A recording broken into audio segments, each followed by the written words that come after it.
Hey! I'm Aloha that bow, Hello. that Jello. Jello just got back from a trip. And this is Yeah. One Piece Book Club chapters 322 through 441. Also known as Water 7 or Annis Lobby arcs. Yeah. God. Yeah. This one's a good one. This one's a really nice one. Jello says that he may not have much to say, but he'll find But ways. have you met me? Yeah. I mean, You like said you I weren't was. going to say much last time, and then we did. No, that I didn't happen. did not. No, I didn't. I was waiting for No. weeks to bite No, Skypia's no, neck. the problem- Okay? No, I'm saying you said you weren't going to talk much because you were You're sick.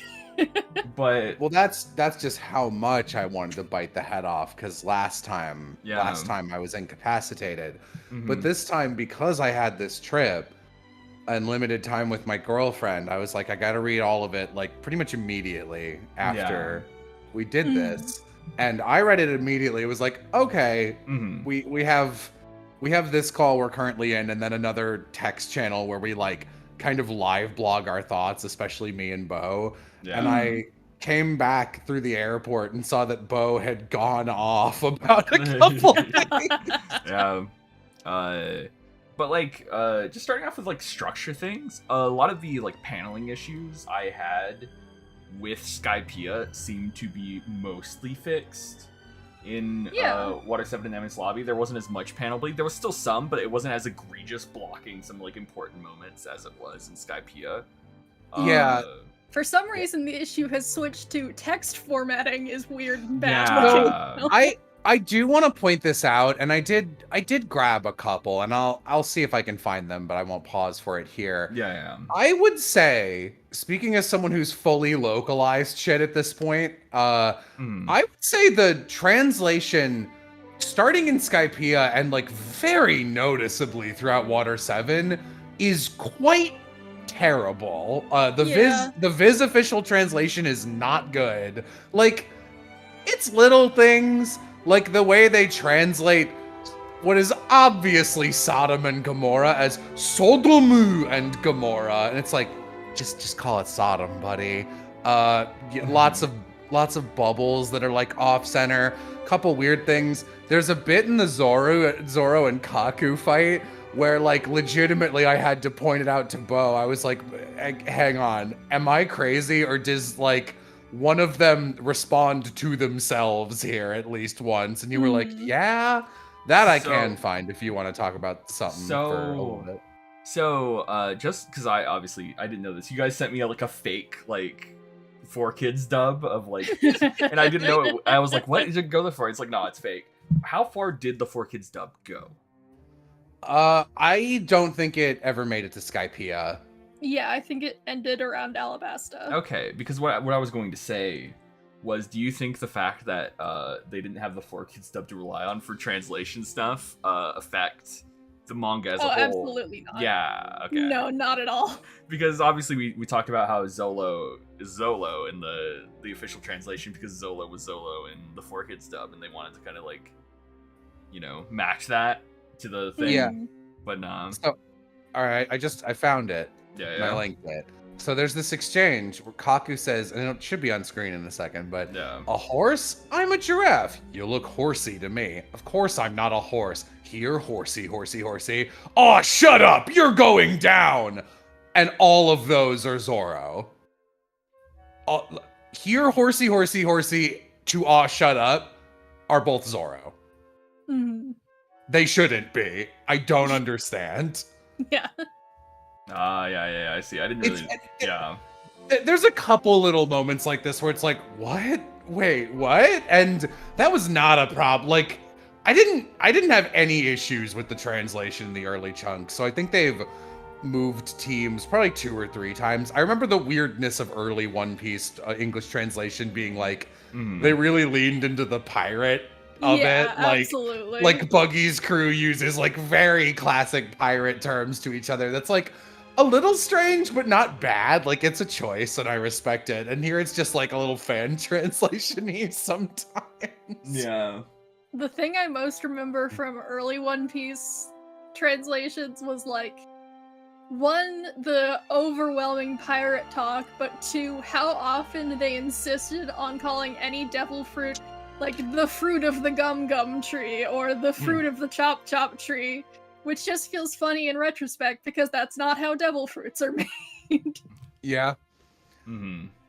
Yeah. So this arc, I would say Water 7 is probably the most beloved part of One Piece. I can understand why. Like, Water 7 as a setting, right, is so fun, especially with how they show it off with, like, the horse boats, the waterways, like, yeah. you know. Do you remember at the end of the last time around when you were saying you didn't like how it slowed down around Ringlong Land Yeah. and you like things to keep building? And I was kind of like, I don't know, I like a breather. I'd like to retract that and say I think you're totally right. Especially in something with One Piece, because normally I would agree with that, but actually I think the slow moments, the best thing, the one thing Oda's always good at, all the way until like modern day One Piece, is the first 10 chapters of every new arc are like fascinating. He's so good at creating a new setting. When Oda gets to show off a new animal and how it interacts with the culture and like the setting that it's in is always like peak One Piece to me, because it's just like, you know, the rabbits and Drum Island, like the snails, the transponder snails, and how everything works with that. The seagull male, the like boat horses. It's just like he's just like, yes, this is fun, because this is like just the life of this like island, and it's just like the Straw Hats like interacting with that, just really like. Yeah, and you know. the reason I redact my claim is because I was realizing binging One Piece this fast, but like with enough time to digest it with you guys. Yeah. Oda is best at the start and the wrap up of an arc, because he always puts a bunch of really important rapid fire shit back to back. And I literally went out loud. I was like, at the end of this one, when like Garp is around and you're learning a bunch of new shit, I was like, oh man, I wish One Piece could always be like this. And then like my auto brain was like, but it can't, because, and I was like, wait, no, there isn't a reason. It could always be like this. We need big fuck you fights all the time that are boring and bad. No, we don't. Yeah, like Water 7 is the best illustration of like, honestly, if you could like get someone to read like just 100, just a smackerel of One Piece, just 100 chapters of One Piece, and be like, if you read Water 7, you will understand the full breadth of One Piece's best aspects and its problems all in one place, and you can just be like, extrapolate that, and the bad parts just get worse as the series goes on. And I feel like Bo and I say that every time. We're sounding like misers, but like, I swear to God, the New World part of One Piece really just, it's like, oh, people loved Enies Lobby. What did they love about it? Surely not the emotion, like the two emotional high points. I think they liked people who he didn't care about running around punching each other. That's a staple of the shonen genre, sadly. For too much of its detriment in a lot of cases. But like, so, trash and chat. Enies Lobby is where I realized, oh, One Piece fights suck. They don't have to though. They don't have to. There are a lot of things in a lot of the One Piece fights that like we've talked about before, where it's just like Zoro in that fucking Baroque Works town, right? Where it's just like he's running all over the place fighting like 100 bounty hunters. And it's like, that's amazing, right? And like in certain cases with like the Zoro Kaku fight, when it's just Zoro and Kaku, is great. And then like, you know, the wolf guy shows up, and Bo pointed something out very good that One Piece could have done for a fight, but like, and then they didn't. It immediately proved me wrong. Yeah. And so we'll probably like get to there when we get to like the actual Enies Lobby part. But like, now, Sorry, Rabar chat. I don't at all get Zoro's skill set or Sanji's skill set beyond they sword good and they kick good, and that's really kind of boring. You fully understand their skill set, I'm afraid. That's it. But yeah. Even when Oda forgets Zoro's skill set, apparently. Yeah. No sword style. No sword style. But yeah, like Water 7 showing that I almost said the One Piece game, the Straw Hats like actually managed to get out with gold and money.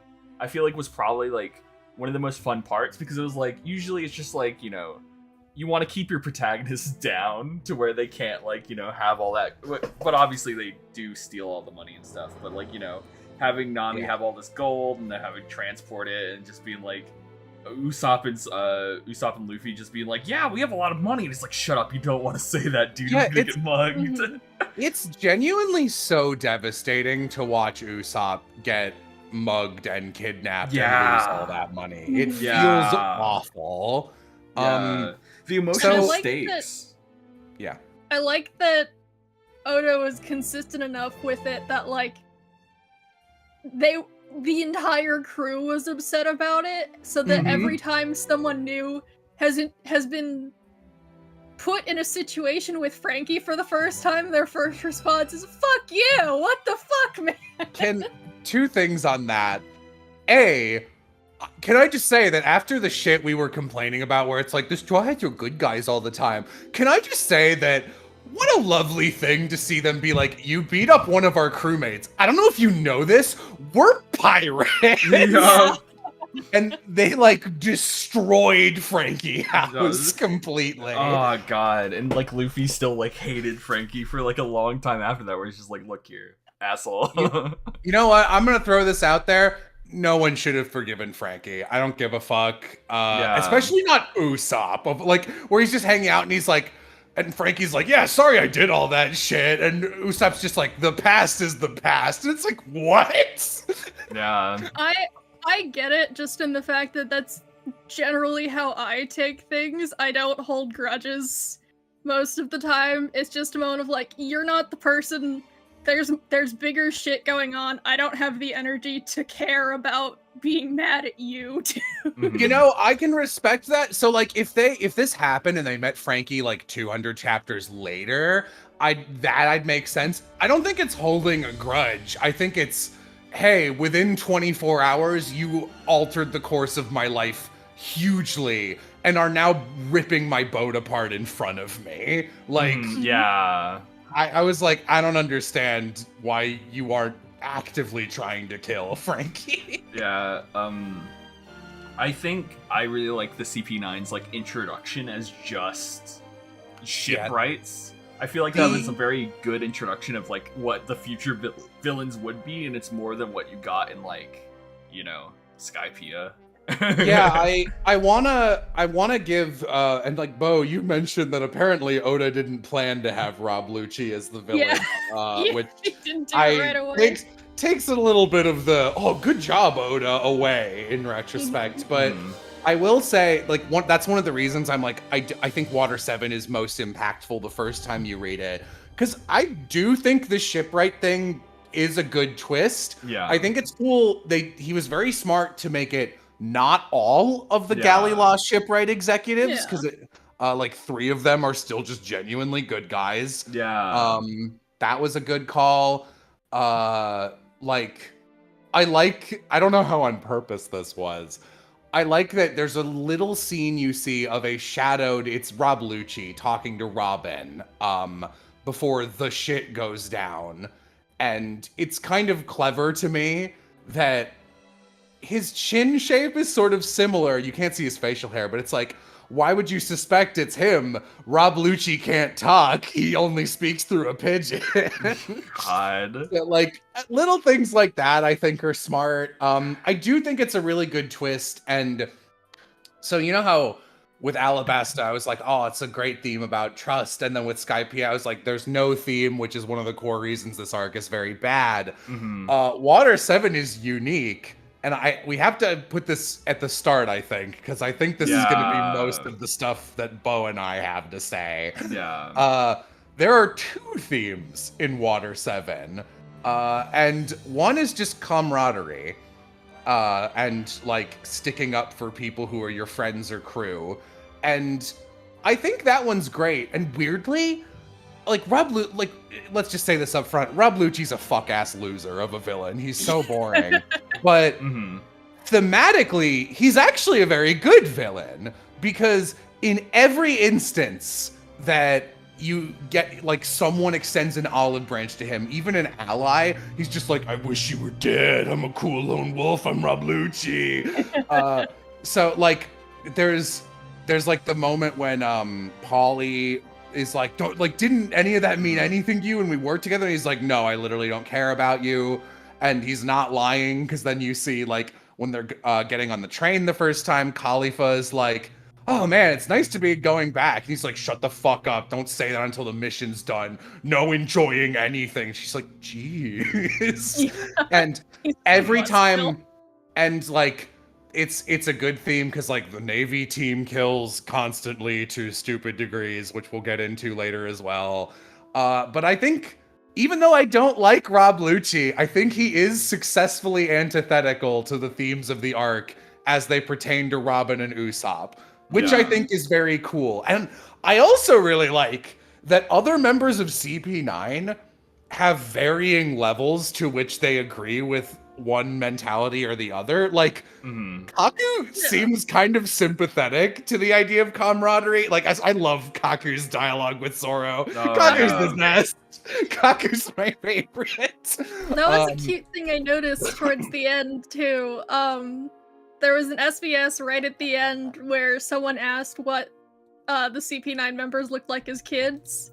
Oh, yeah. Which was really weird. It was coming off of the back of where we see Lucci as a kid, and he just completely forgot about that, I guess. Yeah. And then it's just Kaku's holding, like, a ship. Yeah, Kaku's holding a ship, and it's kind of implied that he, like, legitimately liked working in, like, a shipyard. Yeah. And like, I love that moment where Usopp's like, oh, good, you guys were spies, so you're... that was bullshit, because you hate pirates, because you work for the government. The Mary can sail. No, how dare you? I took my work as a shipwright. Mary. Dude, like, it's this thing of, like, it was almost a little bit like a misdirect, where it's like, because Kaku was exactly the role that the Straw Hats needed, like, the specific, like, the carpenter. That's what Kaku's job was, right? They all had different, like, jobs. And so it was just like this thing of like, you see Kaku like run and jump off, and they're like, who is that guy? And it's like, oh, that's Kaku, the Wind of Water 7 or whatever the fuck, and give him like a cool title or something when he goes to check off Mary. And it's like, wow, if I didn't know Frankie exists, I probably would have assumed that Kaku might have been who they would add to the crew. Kaku's so cute, honestly. He has such good really facial expressions. Yeah, like, look, this book club is just going to be the Kaku fan club. Kaku fan club. Yeah. We all like Kaku, but I think, no, Bo, you also have a pet favorite One Piece character that's like a weird pull. Yeah, she'll come up down the line. She'll come up down the line. I mean, you can say her name. Her existence isn't a spoiler. Yeah, it's Baby 5. I have a bunch of Baby 5 figures, and I cosplayed her when I was a kid, so I'm like weirdly fond of her. Yeah. Bo is 100% of the Baby 5 fandom. I know one other person. Yeah. Looking at her. No, it's not Spare. Spare doesn't know One Piece. And Aloha really likes Kaku because he has good taste, and I really like Miss Golden Week. Yeah, it's just good. Like, I think one of my favorite just small moments in the Water 7 arc was when it was Rob Lucci's parrot, and then like the rope guy that I can't remember the name of fighting Polly fighting Rob Lucci, and it's just like, no, it's not Rob Lucci's fault. It's the parrot. That's your real enemy. Yeah, that was a good Luffy moment. Yeah, like, and there's so many good moments where, like, again with the camaraderie theme, I was like, oh, this really works. Like, there's that shit where Zoro and Usopp get locked together, and they're like flailing but trying to figure out how to work together. Meanwhile, Kaku and Jabra are both like, we refuse to work together in a different way. And like, do you remember how at the end of last time I was like, the Davy Back fight should have been reversed. It should have been Sanji and Zoro failing to work together, and that's what gets Chopper off their team. And then the tricky characters have to get him back. Because again, in fighting camaraderie as a arc-long theme. Because even though we did it last time, Foxy is part of this arc. And Do you know how good it would have been if this arc finished with Zoro and Sanji getting caught together, and the way they beat Kaku and Jabra is that they have to like be like, this time we need to get our shit together and get past our stupid pride. Yeah. And like, what a lovely ribbon that would have been on that. But if only. Yeah, another thing that you've mentioned before, Jello, is the introduction of Iceberg, right? Yeah. And something that Oda always does, right? Where he just like randomly gives a character like a quirky trait, and that quirky trait never comes up again, right? Like it either never comes up again, or it feels like it's on a timer, and it has like Brook has a really bad one with his like women's underwear fetish that keeps happening, or it's just like Brook is nothing but those, honestly. He has like 4 of them and he just rotates. Yeah. And he's got his bone joke. But it's like Iceberg's like random hamster, and just naming him Tyrannosaurus. It's just like very like random and out there. And then it's just like, is it really mentioned again? It's like, not much. Oh, that reminds me. I grabbed a screenshot of this because it confused me. Where the fuck is it?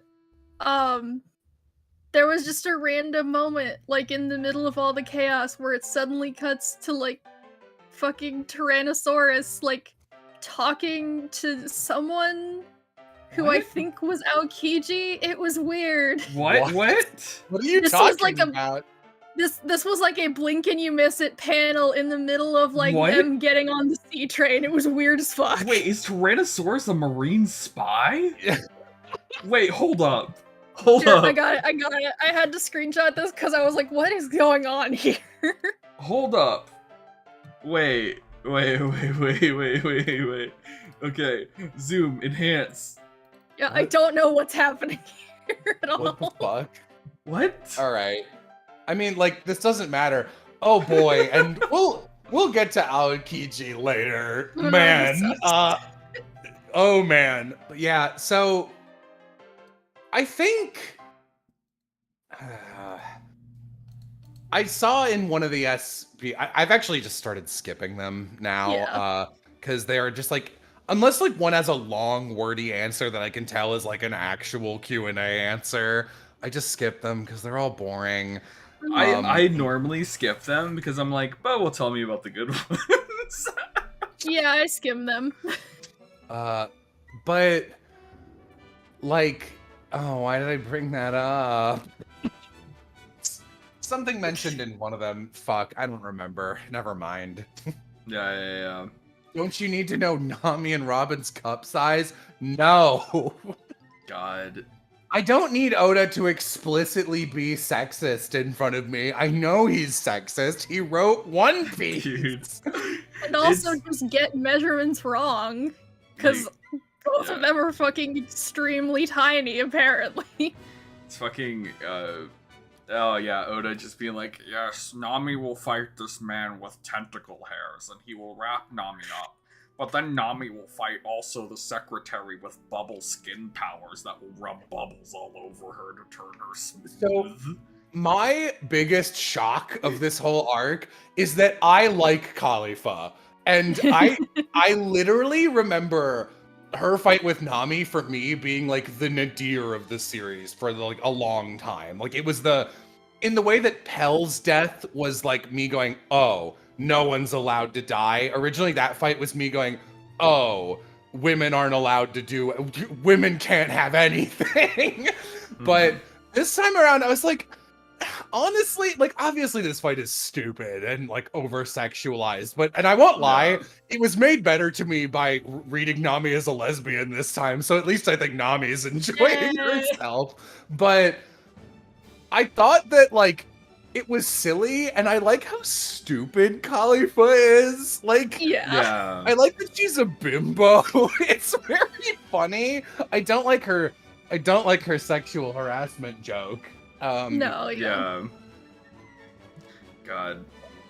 But yeah, so Usopp in Water 7 was fucking amazing. Yeah. Is like, because it's just like the whole arc of like the Mary being destroyed, which is one thing I noticed and pointed out. They never mentioned that this is why the Mary was injured, But like, my headcanon is that the Mary's like bottom got injured from like the jet that blasted them up to Skypiea, because that just makes the most sense to me. Like that's how it would get injured like that. And so just like Usopp's refusal, like the camaraderie thing, where it's just like no man left behind, even the ship that has carried us this far. And I think Oda did a really good job of like hammering in how important this ship was to Usopp. Just throughout the entire series. So you guys remember how mad I was about Chopper, or Zoro yelling at Chopper. I think this is a much better example of what he was trying to do. Because Zoro is the first mate. That's his only job on the crew. And he even tells off Luffy here. Yeah. He's like, you cannot accept Usopp back if he doesn't apologize. We will not survive if we just have flighty, shitty crew members. And like, you can even see, like, they're all crying when Usopp does apologize and he comes back. And Zoro has like one panel where he's like, good job, Usopp. Like, he's proud of him for that. Yeah. It's a much better use of Zoro. And because Zoro's right, first of all. Yeah.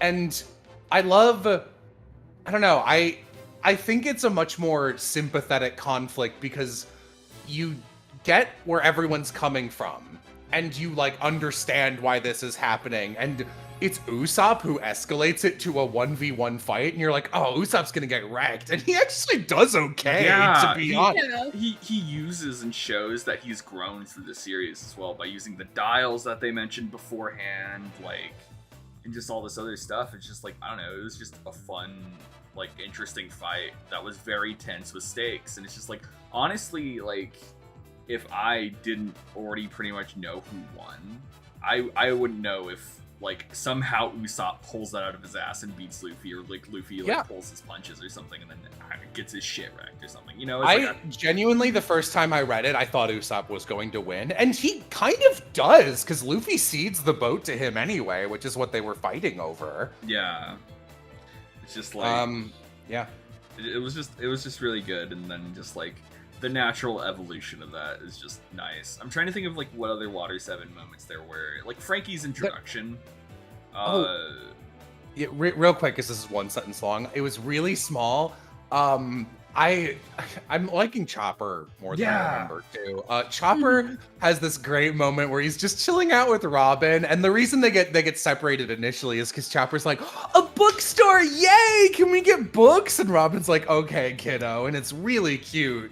And that's right before she vanishes. But like, I don't know, Chopper 100% feels like a full-fledged crew member to me by this point. Chopper. And I feel like that might even be like the start of just how much, because Robin becomes like extremely fond of Chopper the longer the series goes on. And I feel like that might have even just been the start of it. I mean, even like after the Usopp fight, right? Like Zoro was like I can't remember who, someone was like, don't take care of him, don't give him medical help, that'll like stain his honor as a man or whatever. And then Chopper's like, I'm gonna leave him medicine anyways, because you know. Yeah, fuck you. I remember I went off about that in the chat. I was like, Chopper's literally the best person in the crew for doing this. And later, because like, I think it was Sanji who's like, don't injure his pride as a man, which, shut the fuck up, Sanji. But then later, because Sanji's the one who gets on the train and rescues Usopp and Frankie, and Frankie's like, hey man, I'm Frankie. And like, this is literally, the order of lines is like, Titch, whatever, I don't even know you, Usopp. And then Frankie's like, hey, I'm Frankie, there's no time to be fighting. And Sanji like kicks him in the nuts, and he's like, how dare you do that to our long nose? Anyway. Like, Sanji is at his best when he's a spy, and B, like, trying to be the like suave and smart and cool and like a man's pride, like Zoro is, sincerely. Except Sanji's an idiot goofball. Yeah, I like it because you were just like, I hate how this is making me like Sanji, where it's like he used the paint to draw like the thing. It's like, Nami, for Nami only, no one else read. That was a great joke. I screen capped at some point. I'd have to find it later, but it was just some random moment that was just like, I love that Sanji is stupid. Yeah, but it's like he got to be like a cool spy this arc as well, where it's just like he was like tailing Robin like from the shadows and like it's just so fucking fun. It's a good use of Sanji's character, right? One thing that I will say I was shocked by is this isn't a spoiler. It's just essentially a setup for a comedic moment, but I can't believe it was foreshadowed when Sanji kicks the super ugly ramen guy in the face and he turns beautiful. That happens later once as a one-off gag and becomes like crazy important. And I don't remember it being a thing Sanji could just do multiple times. Yeah. God. Chopper being able to showcase his empathy for others and how much he wants to help people leads to some low-key beautiful moments. Yeah, I like it. And then in Water 7 there was Frankie's introduction, which was just like, God, dude, Frankie is such a weird guy. That's what I remember the SBS talking about. He was like, well, I wanted Frankie to show up in a mask, and so it was like, well, Frankie's going to be the villain of this arc as part of the CP9 misdirect, which isn't a bad idea, but I think we all agree that none of us really think Frankie joining was the right decision, right? Frankie is cool as a one-off character, right? As like a one-off, like, you know, like I enjoyed him in Water 7 and Ennis Lobby. I think he has outlived his usefulness to me as a character in the story. Like, I don't have any greater affection for Frankie, even within Water 7, where he's probably the most vocal he ever will be. I have the same level of affection for Frankie from a storytelling standpoint as I do for like Polly. Yeah. So like both of them are fine in this. Well, we have notes on Frankie's shit, but yeah, like I don't know. If you ask me right now, like, what does Frankie contribute to the greater crew over the course of the series, I couldn't tell you. I can't remember a time when he doesn't just have some like cool aesthetic addition to the ship or something. I can't remember a single interesting Frankie fight. Yeah. Everything Frankie does is just stuff that Usopp did, and it should have gone to Usopp because Usopp is the best character in One Piece. Yeah. Oh, like, you know, sorry to interrupt but this doesn't matter. So I can totally interrupt you to say it. That in the fridge fight with Chopper and Frankie, the joke of Chopper handing him random other drinks is really funny. That's all I wanted to say. Yeah. So someone says, who would be the shipwright if not Frankie? I think there are two options. Yeah, Usopp. We talked about this in one of our chats.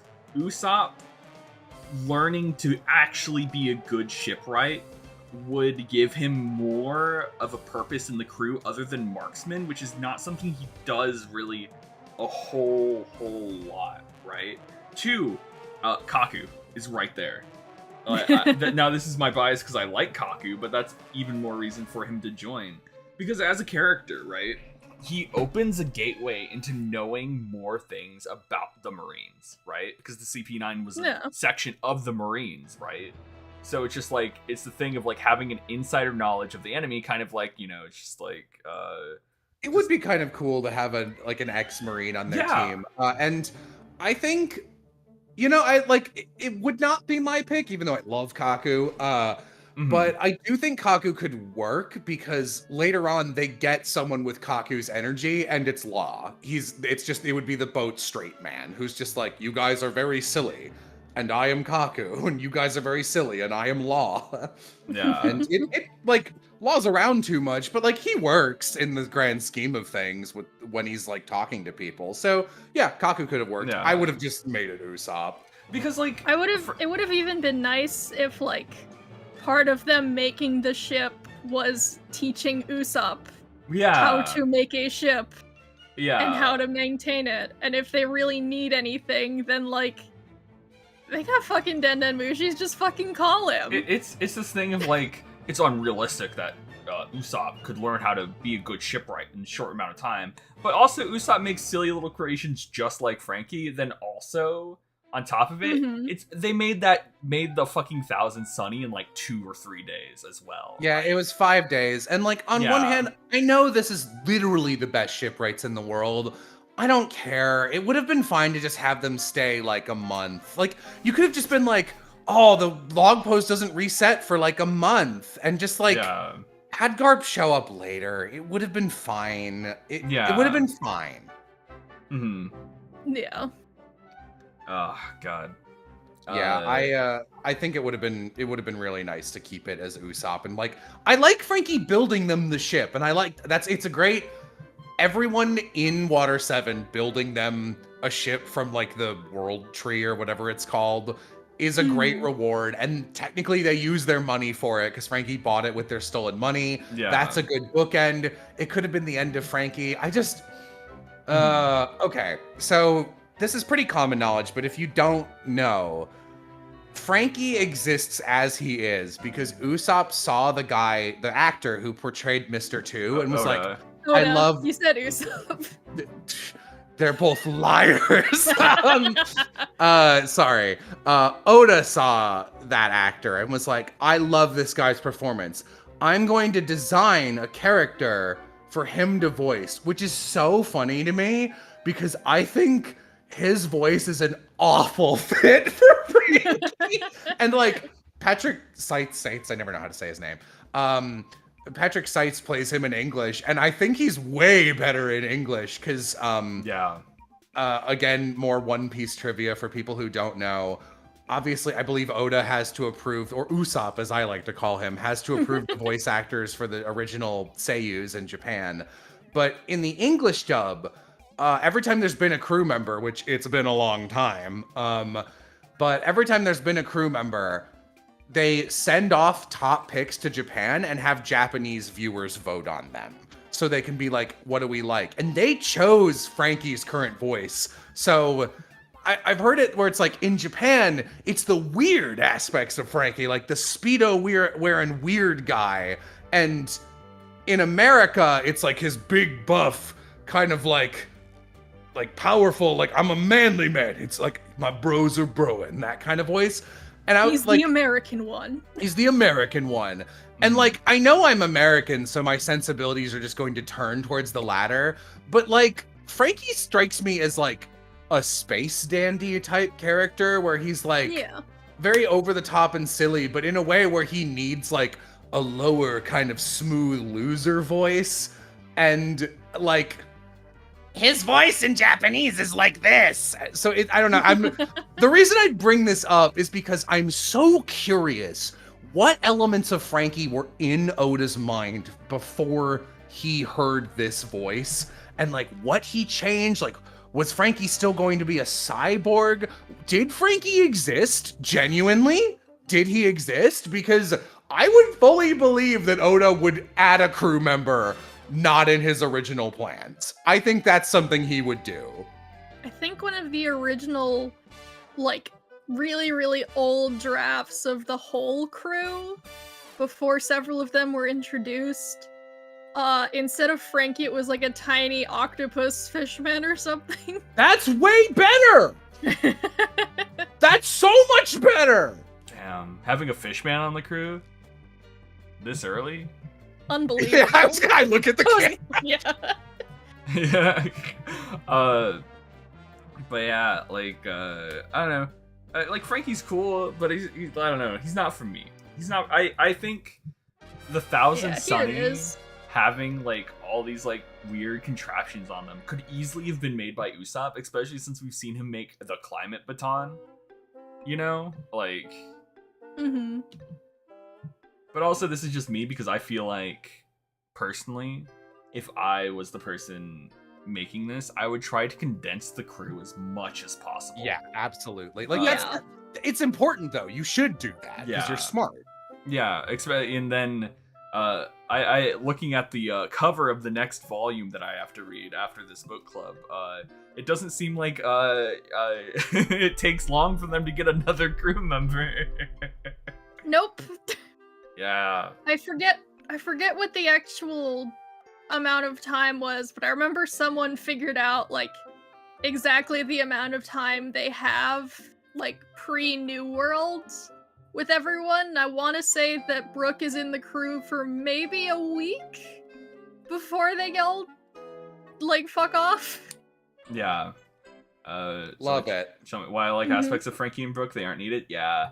It's just such a personal take of me that it's just like, you know.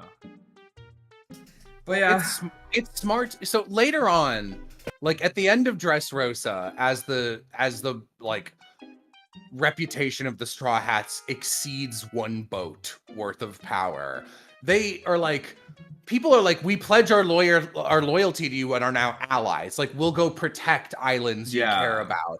And like, that's fine, right? Like, I don't need them perched on the shoulder of Luffy to have like a line and take up more room and be like, negative space is illegal in One Piece because we've got 18 party members right now. Oh, that reminds me. Not related to anything. That just reminds me of one of the few things I was actually documenting during Water 7 was how much Iceberg's bedroom was fucking driving me insane. Oh yeah? Really? It's so weird.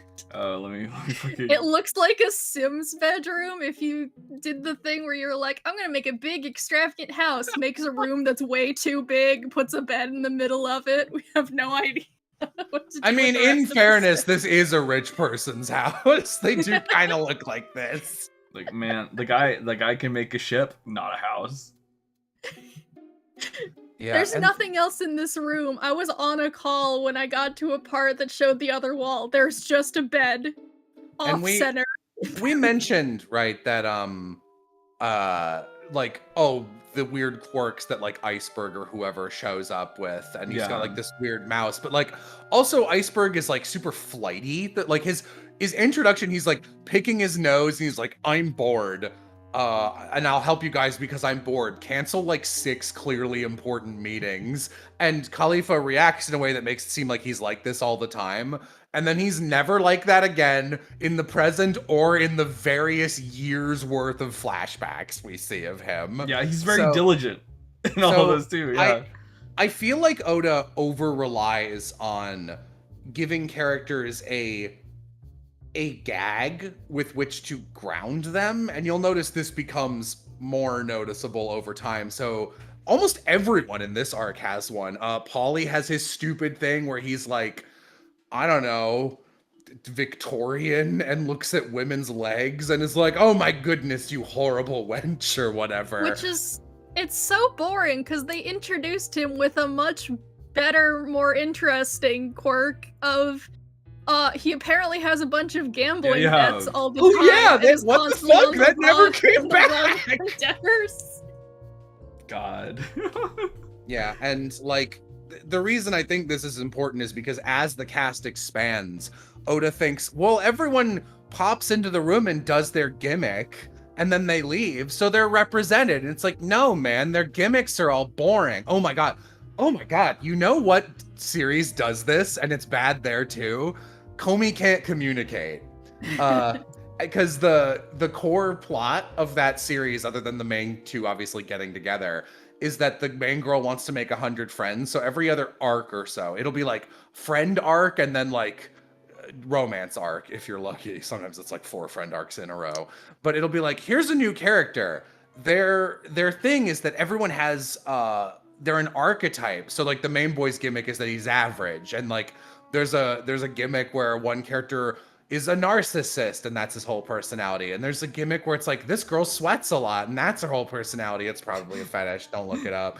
And like when they show up in groups, the author's like, Comey went to the ski resort. We gotta check in with the now checks notes. Like 82 friends we got, and they all have their one gimmick. And it's like a bad sitcom where a character just enters and they're like, hey, catchphrase, am I right? But like, imagine if every episode of Seinfeld added another Kramer, and by season 4 of Seinfeld, there were 38 Kramers. Exponentially increasing. Yeah, wait, hold up. You're kind of cooking though. God. You gotta watch the constant manga foil, the 30 Kramers, the revolving door of Kramers. Oh man. So like that's pretty much Water 7. I guess we can talk about like the train specifically now because I think. So I have a little more to say about Water because like I so rarely get to commend One Piece. Water 7 just like we always talk about what doesn't work. But some of the reasons that Water 7 is so good, obviously it's driven by character and the conflicts have real emotional weight. Usopp leaving the crew is huge. Robin leaving the crew is such insult to injury on top of that. Yeah. And I love the fact that before they know what's going on with Robin, they're like distraught. And it's kind of implied that's actually the reason CP9 beats them in Iceberg's room. Because once they know what's up with Robin, Nami even is like, oh, now that we know that we're like, that's what we're fighting for, we're invincible. Which she knows she's in a shonen at this point. And that's very funny. But also, the Aqua Laguna is a great set piece. The ticking clock of that. I'm so fascinated by it. You have a great theory, which you should say after this little bit. Yeah, I'll say it later. But the Aqua Laguna being mentioned right at the start of the arc, and then even when it gets there, they're like, this is the worst one we've ever seen. It's very dangerous. The ticking clock of CP9 getting on the train, leading into the ticking clock of Robin getting through the gates. It's such a good setup. The way the Straw Hats are separated, the fact the town hates them immediately for a crime they didn't commit, the political intrigue, the espionage. This is the first time we've seen like covert evil military shit, which is interesting. And honestly, the CP9 twist is really good. I don't think CP9 are good characters, but I think their reveal is excellent. Yeah. So, like, it's all great. It's very cool. There was also, this can lead into something that'll come up with going forward. We get the confrontation between Robin and Iceberg, which from the get-go I was interested in because they showed the scene of like Iceberg looks out the window and then he like turns to the wall and for some reason he has the Robin's wanted poster on the wall. So I was immediately like, what the fuck? I don't remember this. What is their dynamic? Yeah. And then their dynamic is strange. Yeah. Which gets into the second theme. Of these arcs. Yeah, so someone guys just take this one. Yeah, because someone just asked about this, right? And I think this is a good segue. Thoughts on the Frankie flashback? Oh boy. Bo. So the second theme of these two arcs is basically like responsible use of deadly weapons. Like both in like a gun control sense and like a nuclear weapons sense. Yeah. And it gets strange with it. I don't think they handled it as well as they could. But boy, the bones are there. Yeah, because Frankie's mentor is a fucking guy. And I didn't really... I mean, Tom is cool. Tom is cool in theory, but after what Bo has mentioned, like, I was like, you know what? Actually, you're kind of right. Because... I think it's not his fault. I think he's just falling in line with propaganda, but... Yeah. It's still just a moment of like, okay. Because, like, the theme about, like, mishandling weapons and all this other stuff is, obviously in Frankie's flashback. God, this music is serious. I think it works. Yeah. It does.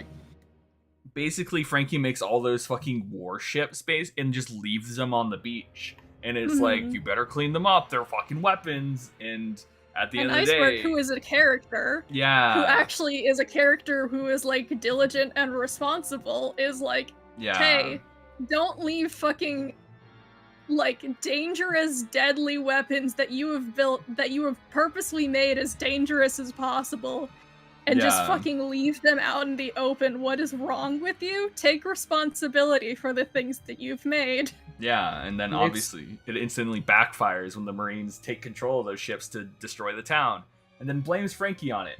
in which Tom replies, "No, you shouldn't be ashamed of the weapons you've made and that killed everyone. You made it. That's just how it be. Don't feel bad."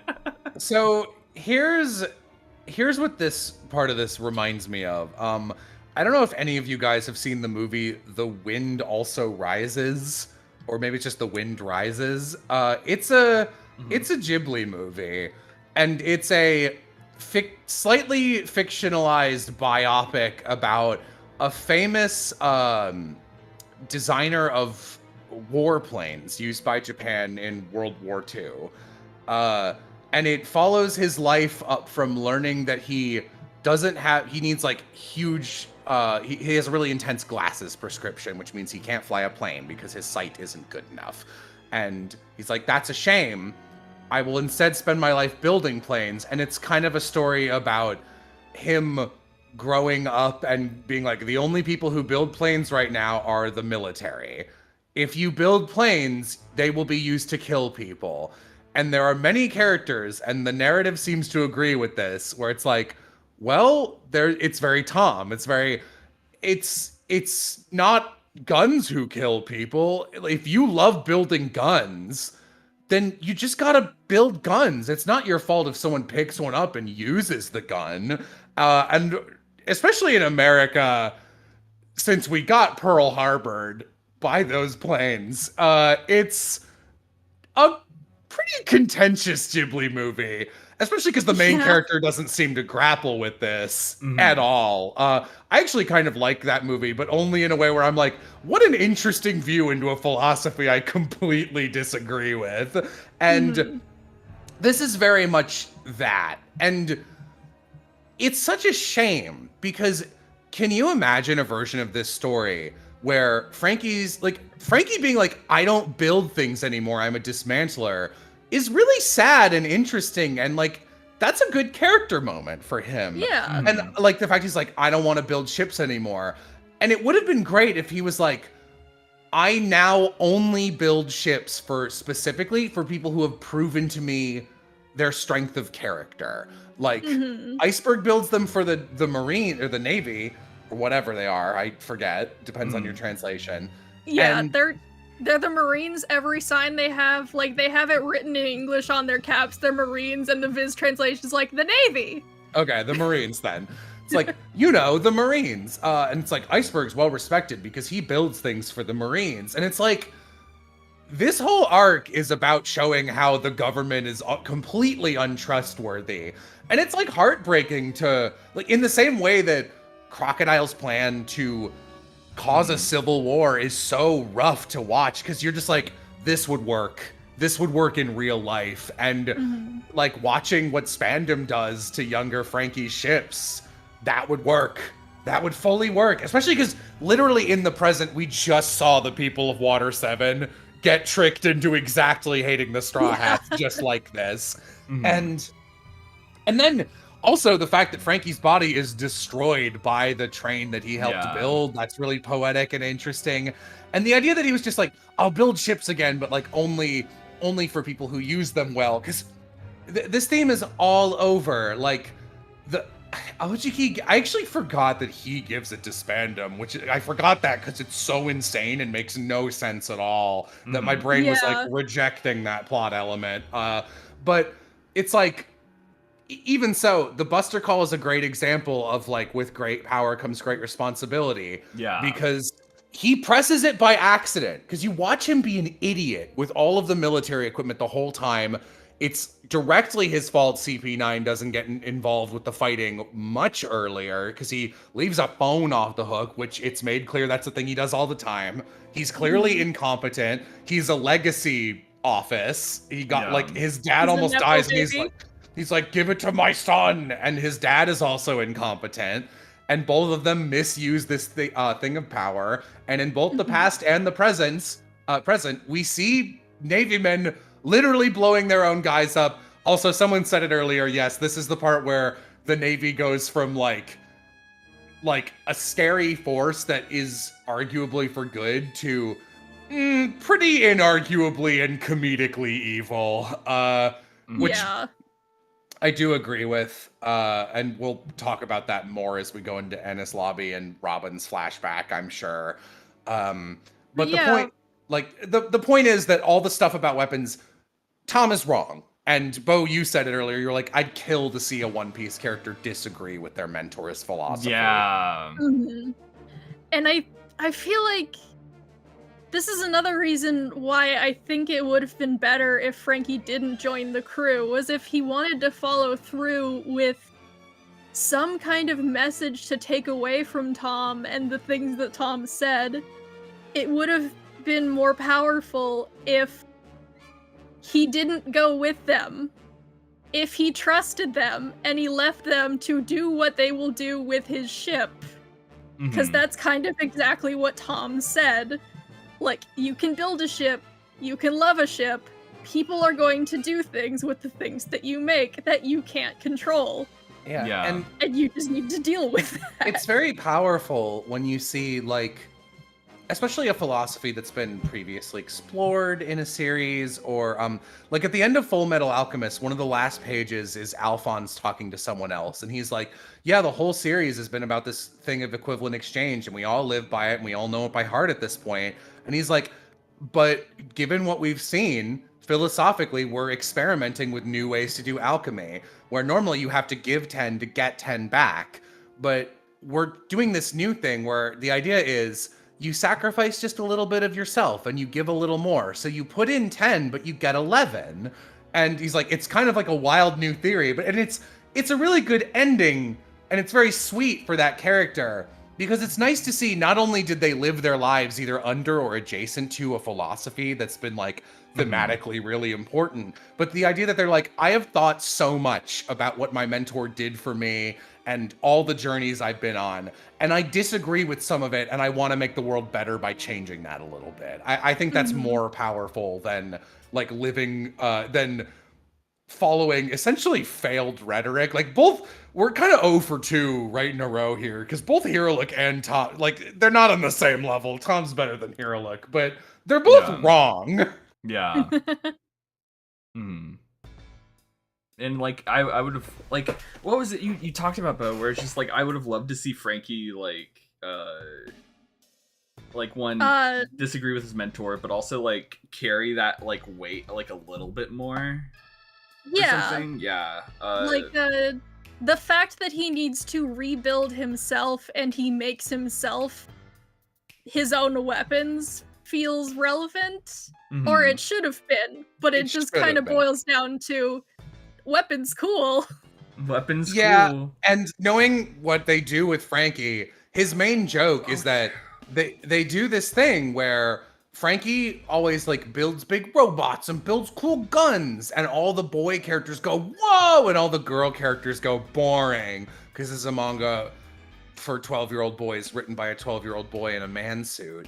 And like, that is terrible, considering Frankie's everything. And you said how cool it would be if Frankie like had air guns and had all these things that were non-lethal. He does, like, that's the thing. Like, he already has that shit, but they don't frame it that way. It's like, yeah, I've got this pressurized air vent. It's like, wouldn't it be cool if he's like, I'm not just like, maybe his family for money is like, we're ship dismantlers, but he's like, they mention it. They're like, they're bounty hunters, kind of. They go after pirates who come to Water 7 to get their boats repaired.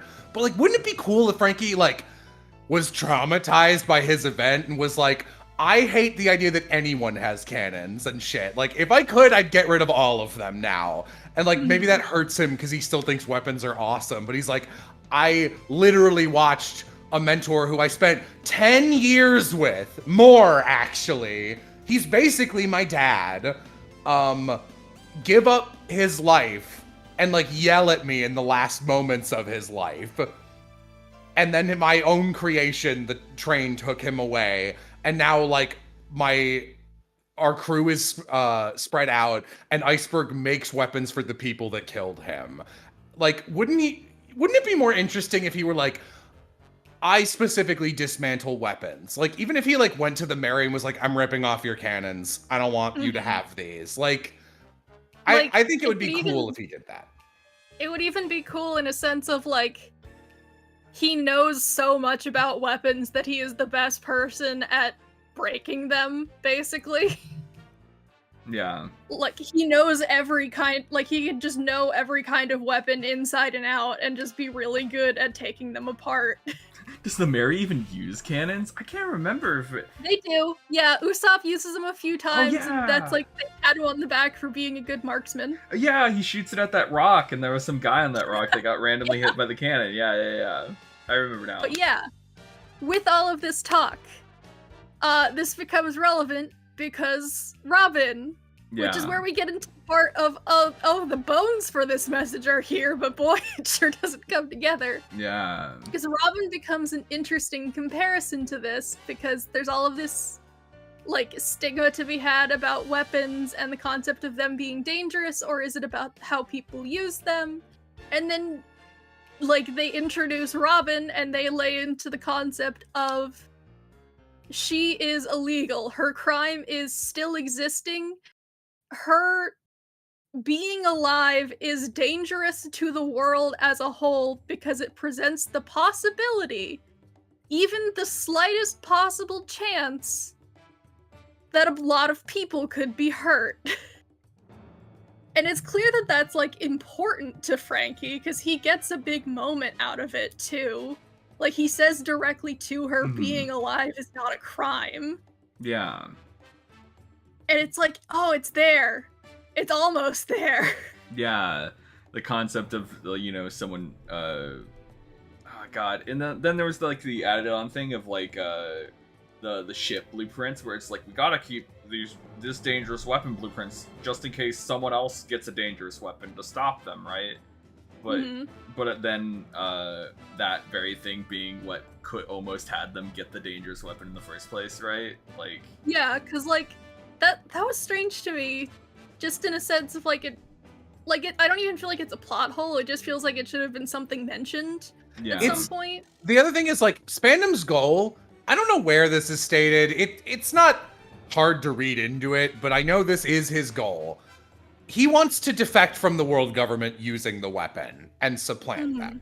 Like, and they make it very clear that Spandam is the guy who should not have these weapons. Like, none of the military should have it, but they're like, hey, look at this clown who is in charge right now. Wouldn't it be so bad if this guy had a nuke? And I mean, it's Japanese media. You can't help but read a little bit of, like, nuclear disarmament shit in there, where it's like, oh, well, like, or like Cold War energy, where it's like, well, Russia still has the possibility of having nukes, so we can't get rid of all of our nukes, even though, like, I look at Robin's, like, real world equivalent race. She would have been from Russia. Yeah. And, like, obviously the right thing to do is to destroy the blueprints, which frankly doing that is his best moment in the whole series. Yeah. And I do think that, like, if there was a reason for them to have the blueprints, I think to make a weapon to combat another weapon, right? Because, like, my whole thought during the entire thing was, like, why just destroy it in the first place? Like, you know, why even have that? But it is a reason, which is more than I expected them to have. Yeah. It becomes a thing of, like, when we are introduced to what the CP9 are looking for, they're looking for the blueprints. Yeah. And it's like, why do we have these blueprints still? Oh, it's in case someone uses the original Pluton, so we could build another one specifically to fight that. And it's like, okay, we're going to address where the original Pluton is. Does the government know where the original Pluton? No. So instead, you've just made it easier for them to build a super weapon. Yeah, I guess the implication is that they don't know where it, the implication is that Iceberg and his crew of shipwrights who have passed it down assume the government has it, but I don't know why they'd assume that, but there's so much misinformation that I'll give them a pass for it. What I will say is, and I mentioned this to you, Bo, given that how worldly Kokoro and Tom seem to be about most things, and really how worldly, like, all of the previous generation, like Kureha and Crocus, seem to be about everything, I don't believe Tom's workers would believe anything the Marines say ever. Yeah. And I don't think they would believe that Robin is a bad guy. I think it's weird that Iceberg has her poster. It's weird that he hangs it up, especially. Yeah, that's exactly why I was paying attention to that in the first place. Cause like, why do you have a poster of a small child on your wall, sir? It's weird. It is weird. God. Yeah. And yeah, like the idea is that they've been given this propaganda about the demons of O'Hara and like her existence, like fully believe her existence is dangerous to the world as a whole. Yeah.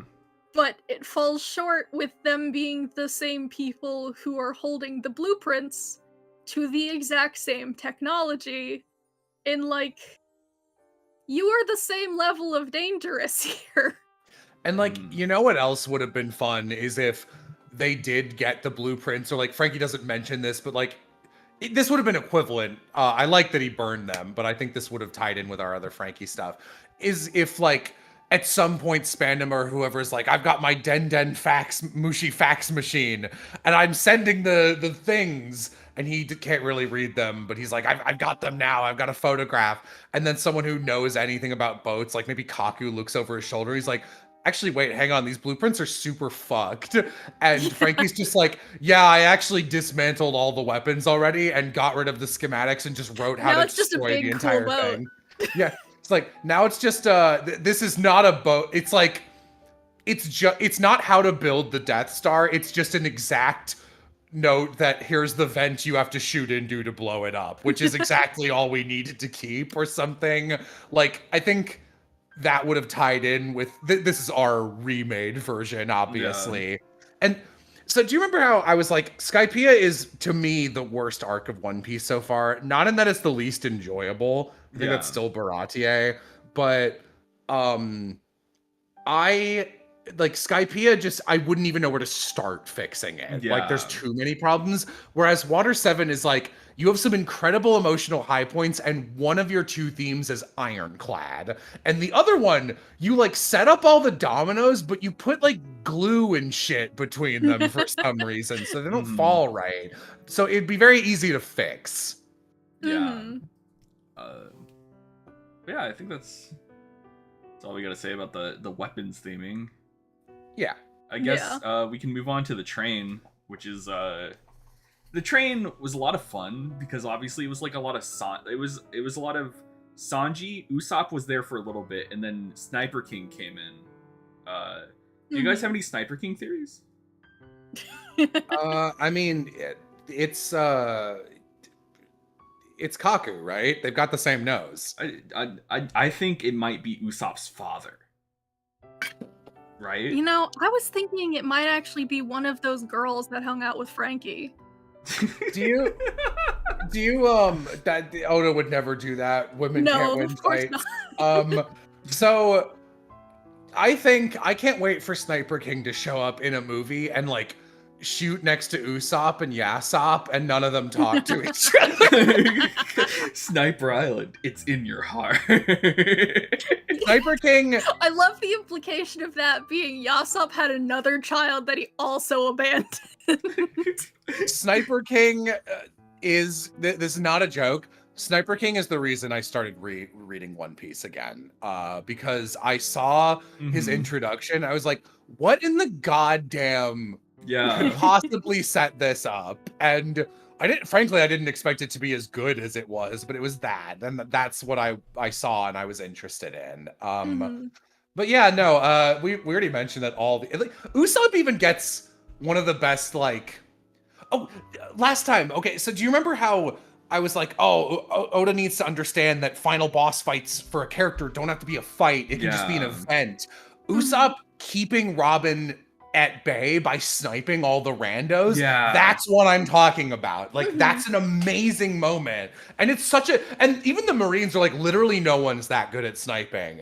And it's so fun to see Usopp being praised back in a backwards way. Yeah. And I love how dedicated Usopp is to getting Robin back.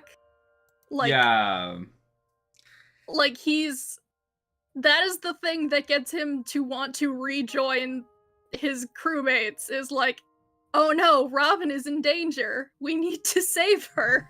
Yeah. I love that Robin's the best character in One Piece, I think. Yeah. But like Usopp's the best for the longest, but when Robin is allowed to be on screen, which is like never after this moment. Because Oda's like, I had my idea. She goes back in the box. But I love, after seeing how cool and scary Robin is and how like nonchalantly like, yeah, I used to be evil, she is. It's so powerful to see how traumatized she is by the Buster call. Like, like she is like screaming and crying when it's even mentioned, and like she blue screens when it gets pressed by accident.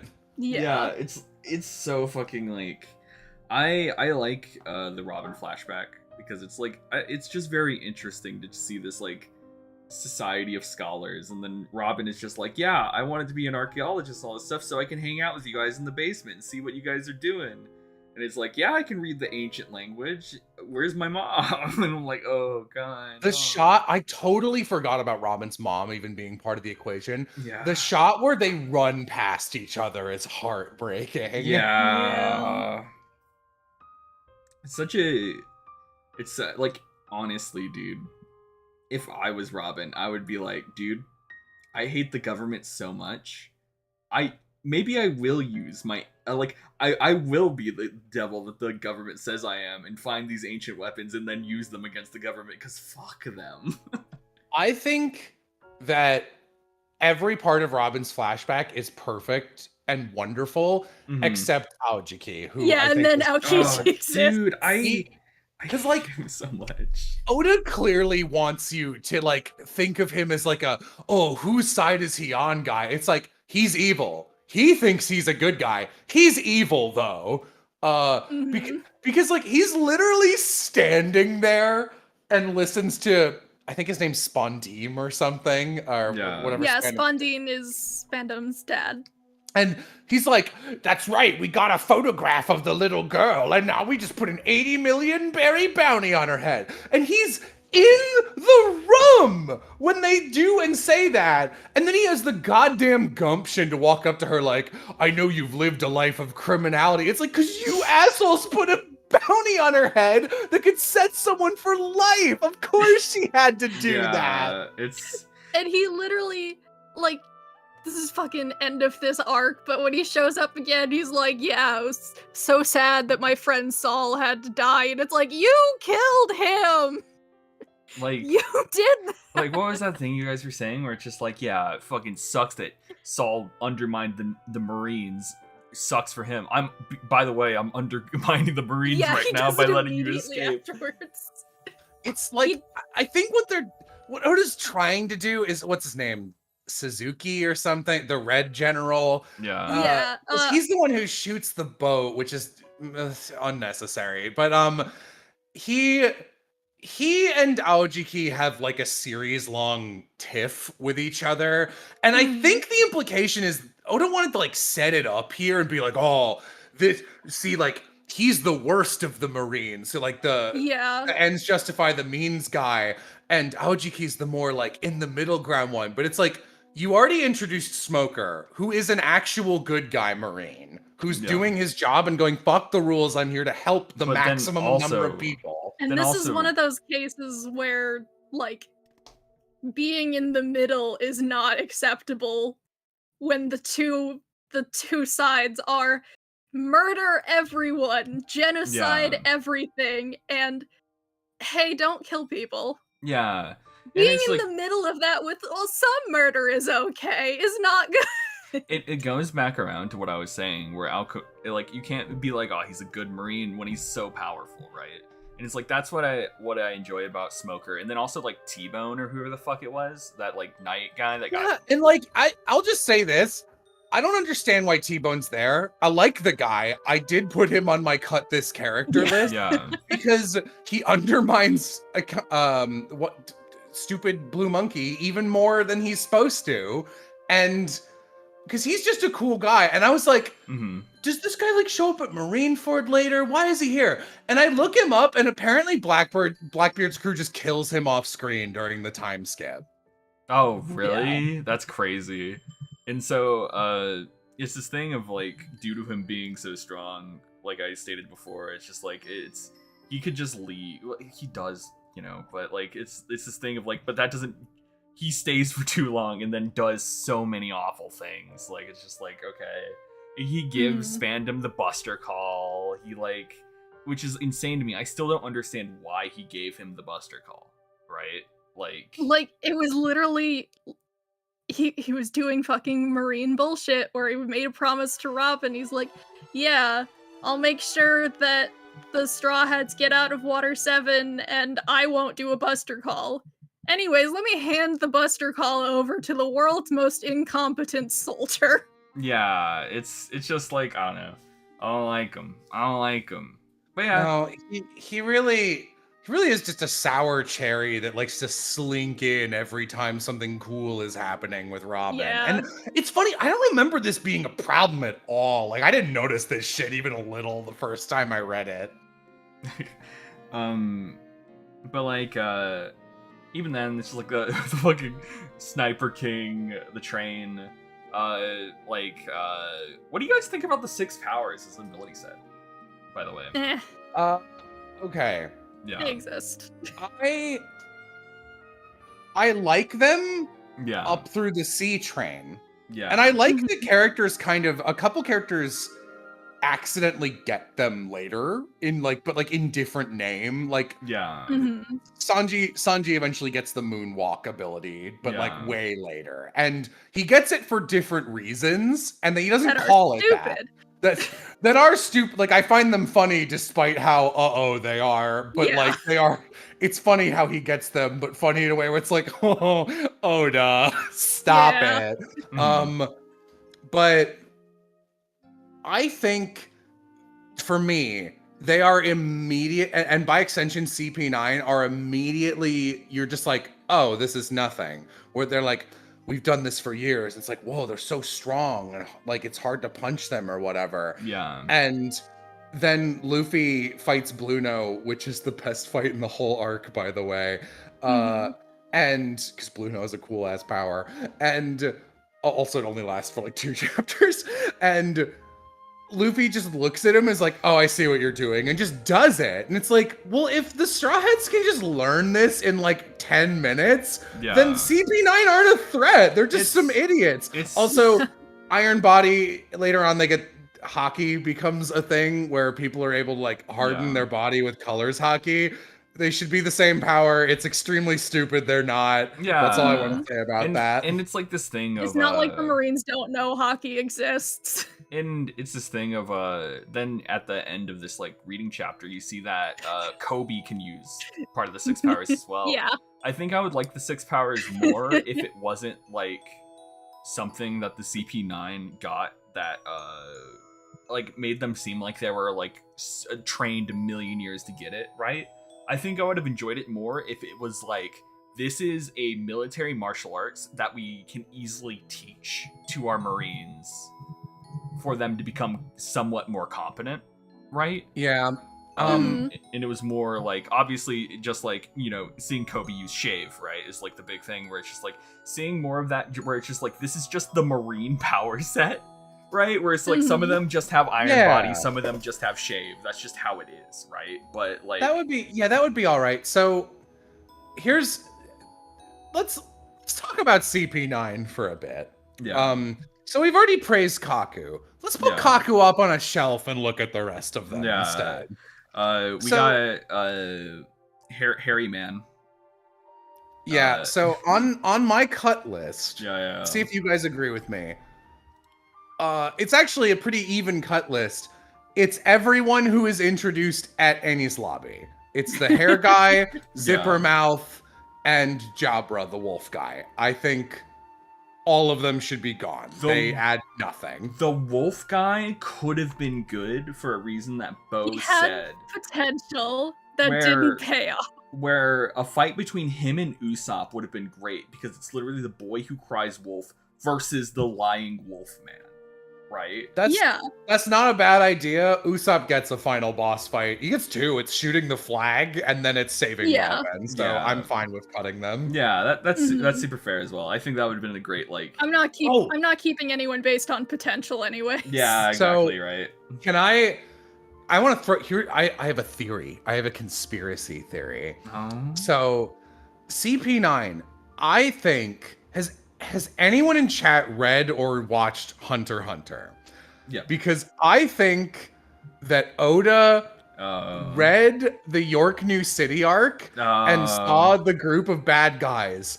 And like I'm well known as a not Hunter x Hunter liker. York New City is awesome and the spiders are great villains. Yeah. I think Oda saw the spiders and saw that scene where they're introduced where it's like, let's do an arm wrestling match and here's who's the strongest. And he was like, oh, I'll do that. Exactly. And they show up and they do like a punching. They all punch Fukuro and it's like, here's their power levels. A thing never brought up again. Just to rank CP9. And then also Jabra has the exact same personality as one of the members of the Phantom Troop. And he even has the same dynamic where it's like, what? I can't believe this guy is stronger than me now. That's what Jabra sounds like in the dub, by the way. Jabra shouldn't be around. That's pretty good Jabra. I just want to throw that out there. I have no frame of reference, and I'm sad that he sounds like that. I don't know why. Can I just say that Kaku was almost as strong as him without a devil fruit? Mm-hmm. Yeah. He sure was. And then he ate the fruit. So therefore...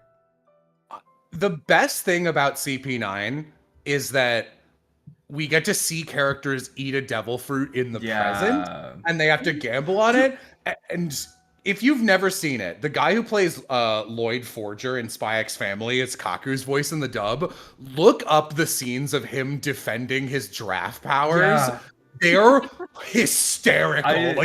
There's this amazing delivery in particular where they're making fun of him. It's like, you got your stupid giraffe powers. He just goes, shut up. Giraffes are awesome. And it zooms into just his eyes. And he goes, I love giraffes. It's so funny.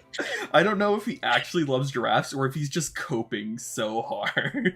I actually think he likes giraffes. I think he's being completely sincere. One thing that fucking blew my mind is he goes to eat the fruit and then he peels it like a banana. Because obviously it's banana shaped. And I'm like, banana. What? That devil fruit is just a banana that you peel?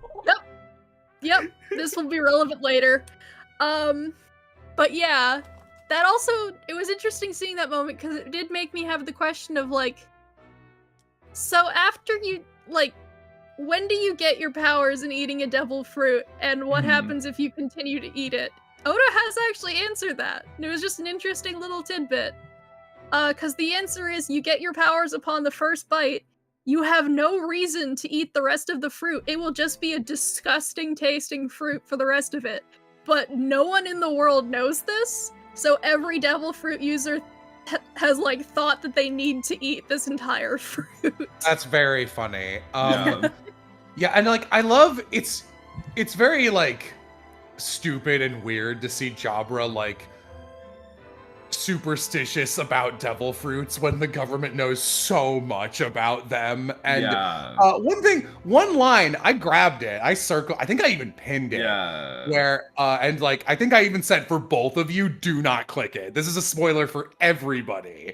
If you, so I'm not gonna say the spoiler part, but they mention it's like you know the fruit's name when you eat it. You know the name of your power, and I just want to point out there's one where that is not true. That's just bullshit. And I don't know if he forgot or if that's a translation thing or what, but I was like, hang on, wait, that changes a lot actually.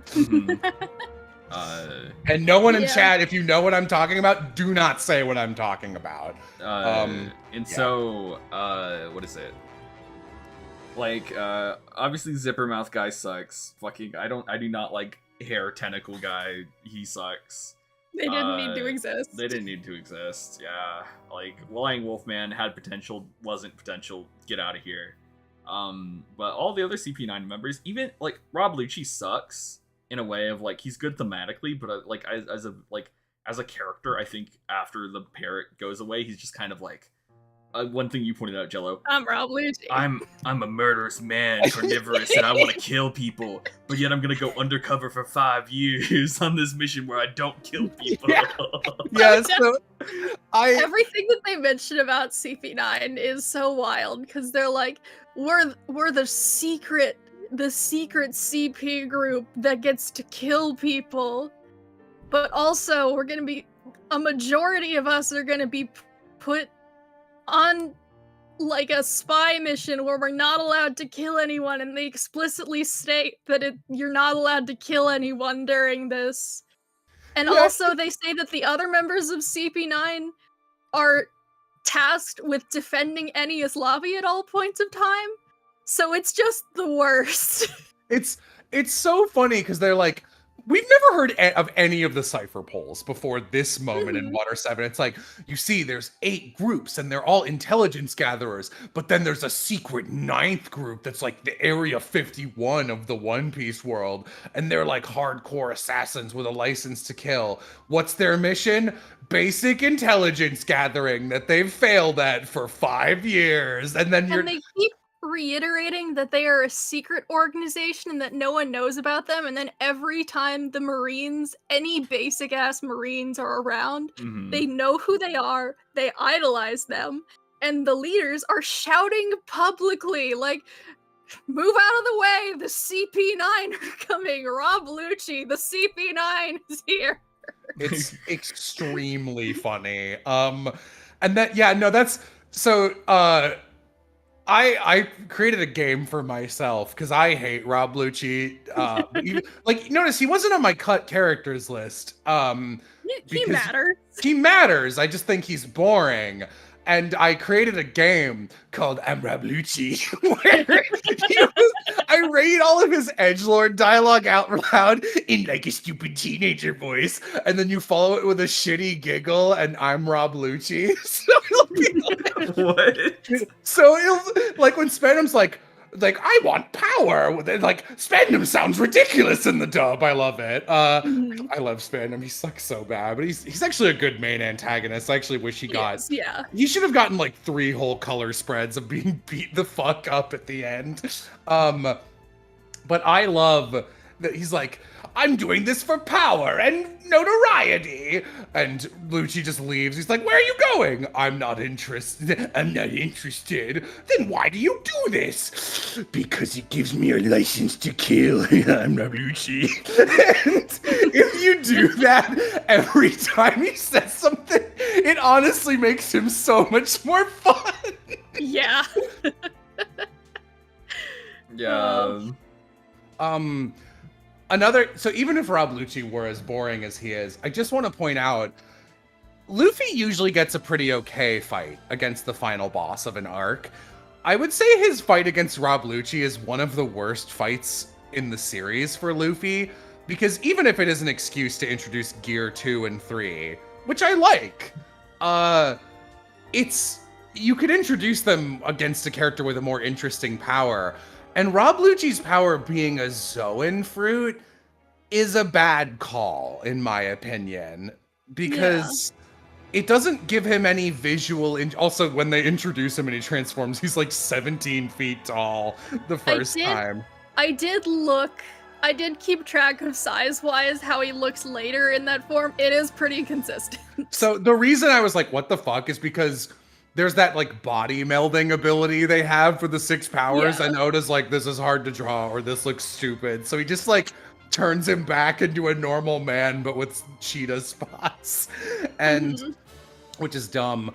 But like, if Rob Lucci had like a cool, fun, weird devil fruit, then at least the fight would have been like, he should have had the door fruit. Or maybe his thing is, because so much of what the military does in this is like whispers and lies and like misinformation, and he's introduced with his ventriloquism act, it would have been cool to give him some kind of voice related devil fruit that, like, you know, it spreads misinformation and mistrust or whatever.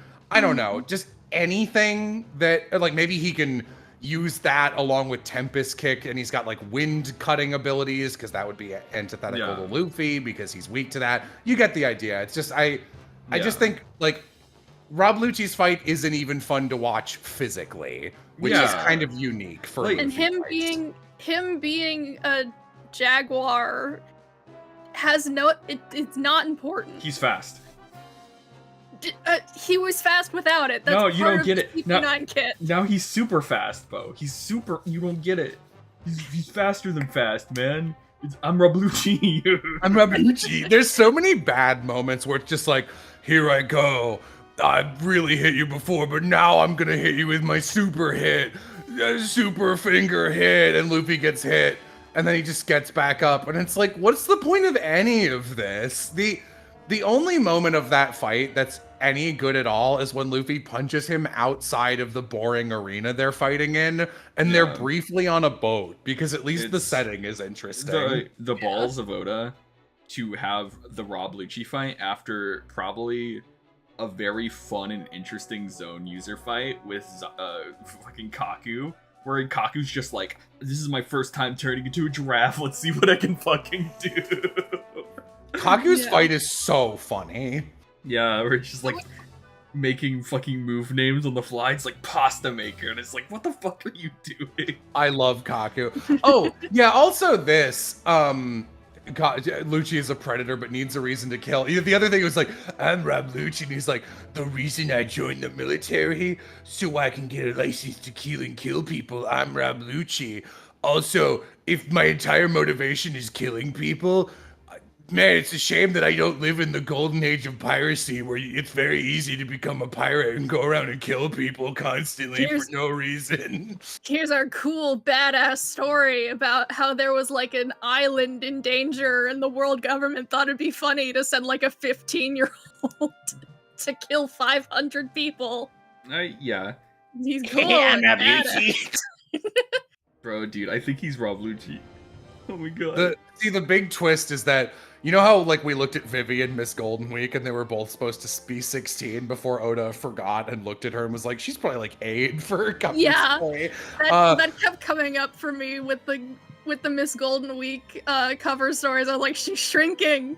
She's shrinking. So I think actually, you think that when they're telling you that story about Rob Lucci, that was when he was like 15, because they give an explicit like whatever, a year there. And like that was a long time ago, and now he's like an adult 30-something-year-old man, but actually he's just 15 still, and that was a quick mission he went out on like 3 weeks ago, and that's why he acts the way he does. Iceberg hired him when he's 10. He just looks like an adult man. That's the big twist that makes Rob Lucci make sense. Oh, I knew my gut instinct was right. As soon as you said he's probably a 30-something, I'm like, oh, One Piece is wrong about ages far too often for that to be true. Yeah, he was 28. I can see that, to be honest. Yeah, it's fine enough. It's just every time an age in One Piece gets brought up, I'm like, I need to check you. Okay, here's something I want to talk about. He's just the biggest obstacle between Luffy and Robin. Here is actually, I think, my single biggest critique about Enies Lobby. There's 2 high points in Enies Lobby. It's the shooting the flag in the I Wanna Live scene, which is great. It's like one of the moments of One Piece. It's famous. And then saving Robin, jumping off, and Mary, which for me, Mary's death is still the saddest moment in One Piece. And because I think it's been built up for like 200 chapters. So, and also it's an actual death in the present. It's the most impactful death in One Piece. Between those moments, there's clearly Oda was like, we need something. We need an excuse for them to fight CP9, but that's a shonen, so they have to be boring one-on-one fights. Oh, except the Usopp and Zoro one. Just kidding. That one's also 1v1s. I tricked you. Where they're like, we have to get these keys. And it's like, forgive me, but no, you don't. No, you don't. Like, what? You're really not going to be able to cut Sea Stone cuffs off? And if worse comes to worse, man, what if we had to chop Robin's arms off? Oh, it's not like she can grow new ones. Oh, wait, actually, That's exactly what we can do. And they're just like, CP9's just like, we've got the key. You'll have to come after us. They throw the keys in the ocean and just They lie. even say it outright, like, and if you try and skip us and go directly for Robin, we'll throw the keys in the ocean. Just do that and just like Crocodile had the right of it, where he was like, I've got the key. No, I didn't. Why would I give them a chance to win? I don't think that's how her powers work, but go off. What do you mean? Like, I think what they're saying is that maybe the arms that they can summon are temporary. Instead But of when, like, when the stakes are, we have to run and get the key, there's no way we could cut through regular handcuffs. Like, wouldn't you go after Robin?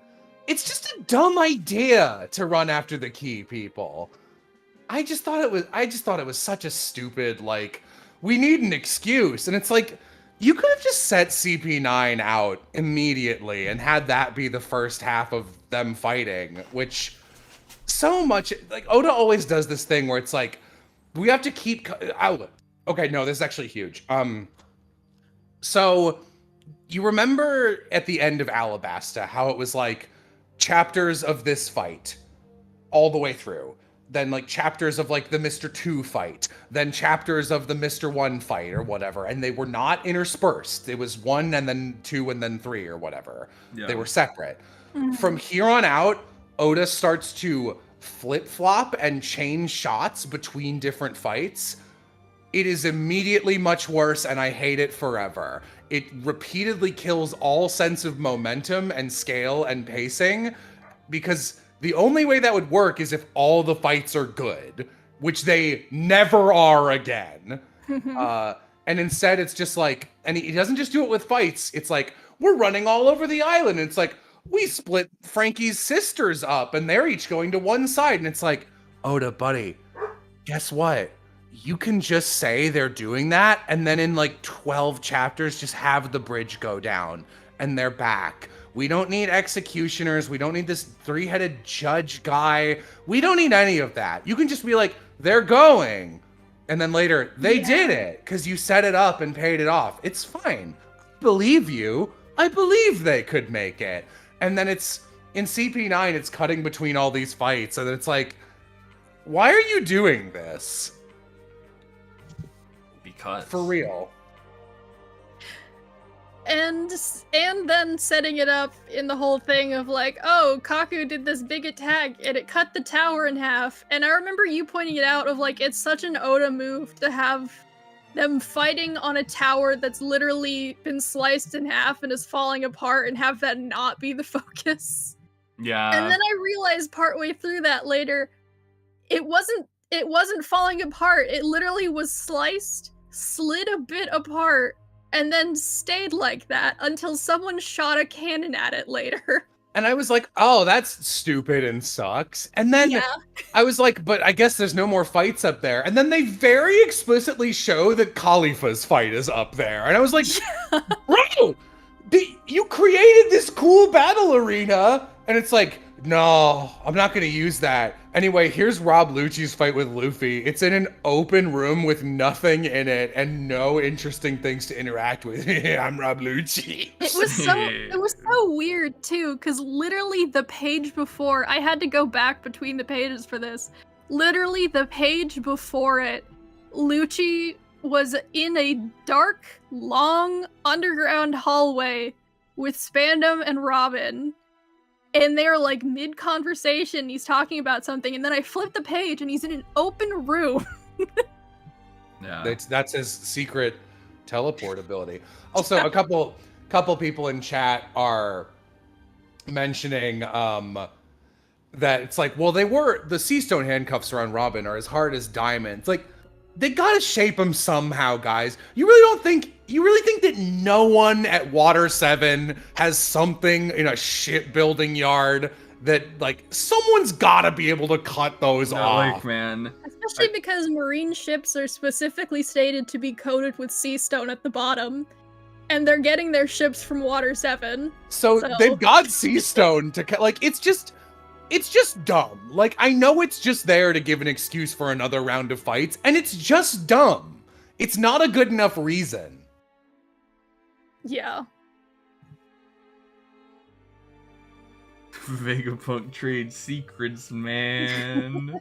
Yeah, or just make new keys later. Yeah, get a thing of wax and push it into the fucking keyhole. I don't know. They've never used wax in One Piece before. Legitimately, if they did that whole key charade and then at the end Rob Lucci like melted the key or threw it into the ocean, and then they look down and Mr. 3 is floating by on a raft and they shove him in and open the key, I would be completely fine with that. I would think that would be so funny. Or even if they just had Usopp have that in his bag of tricks, like Usopp wasn't there though. Oh, here's or Frank. You're right. Usopp was all the way back to Waters.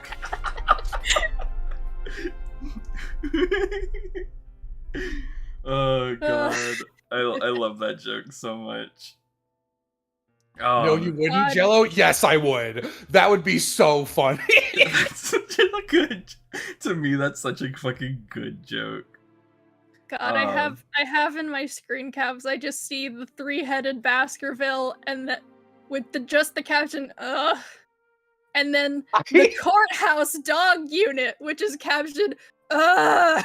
So I got to the 3-headed guy and I mentioned like, why is this here or whatever, and then like 30 chapters later, when they're like cut into 3 people, I was like, oh, you would have just been one person on the cut this character list, but then you gave all 3 of these guys names.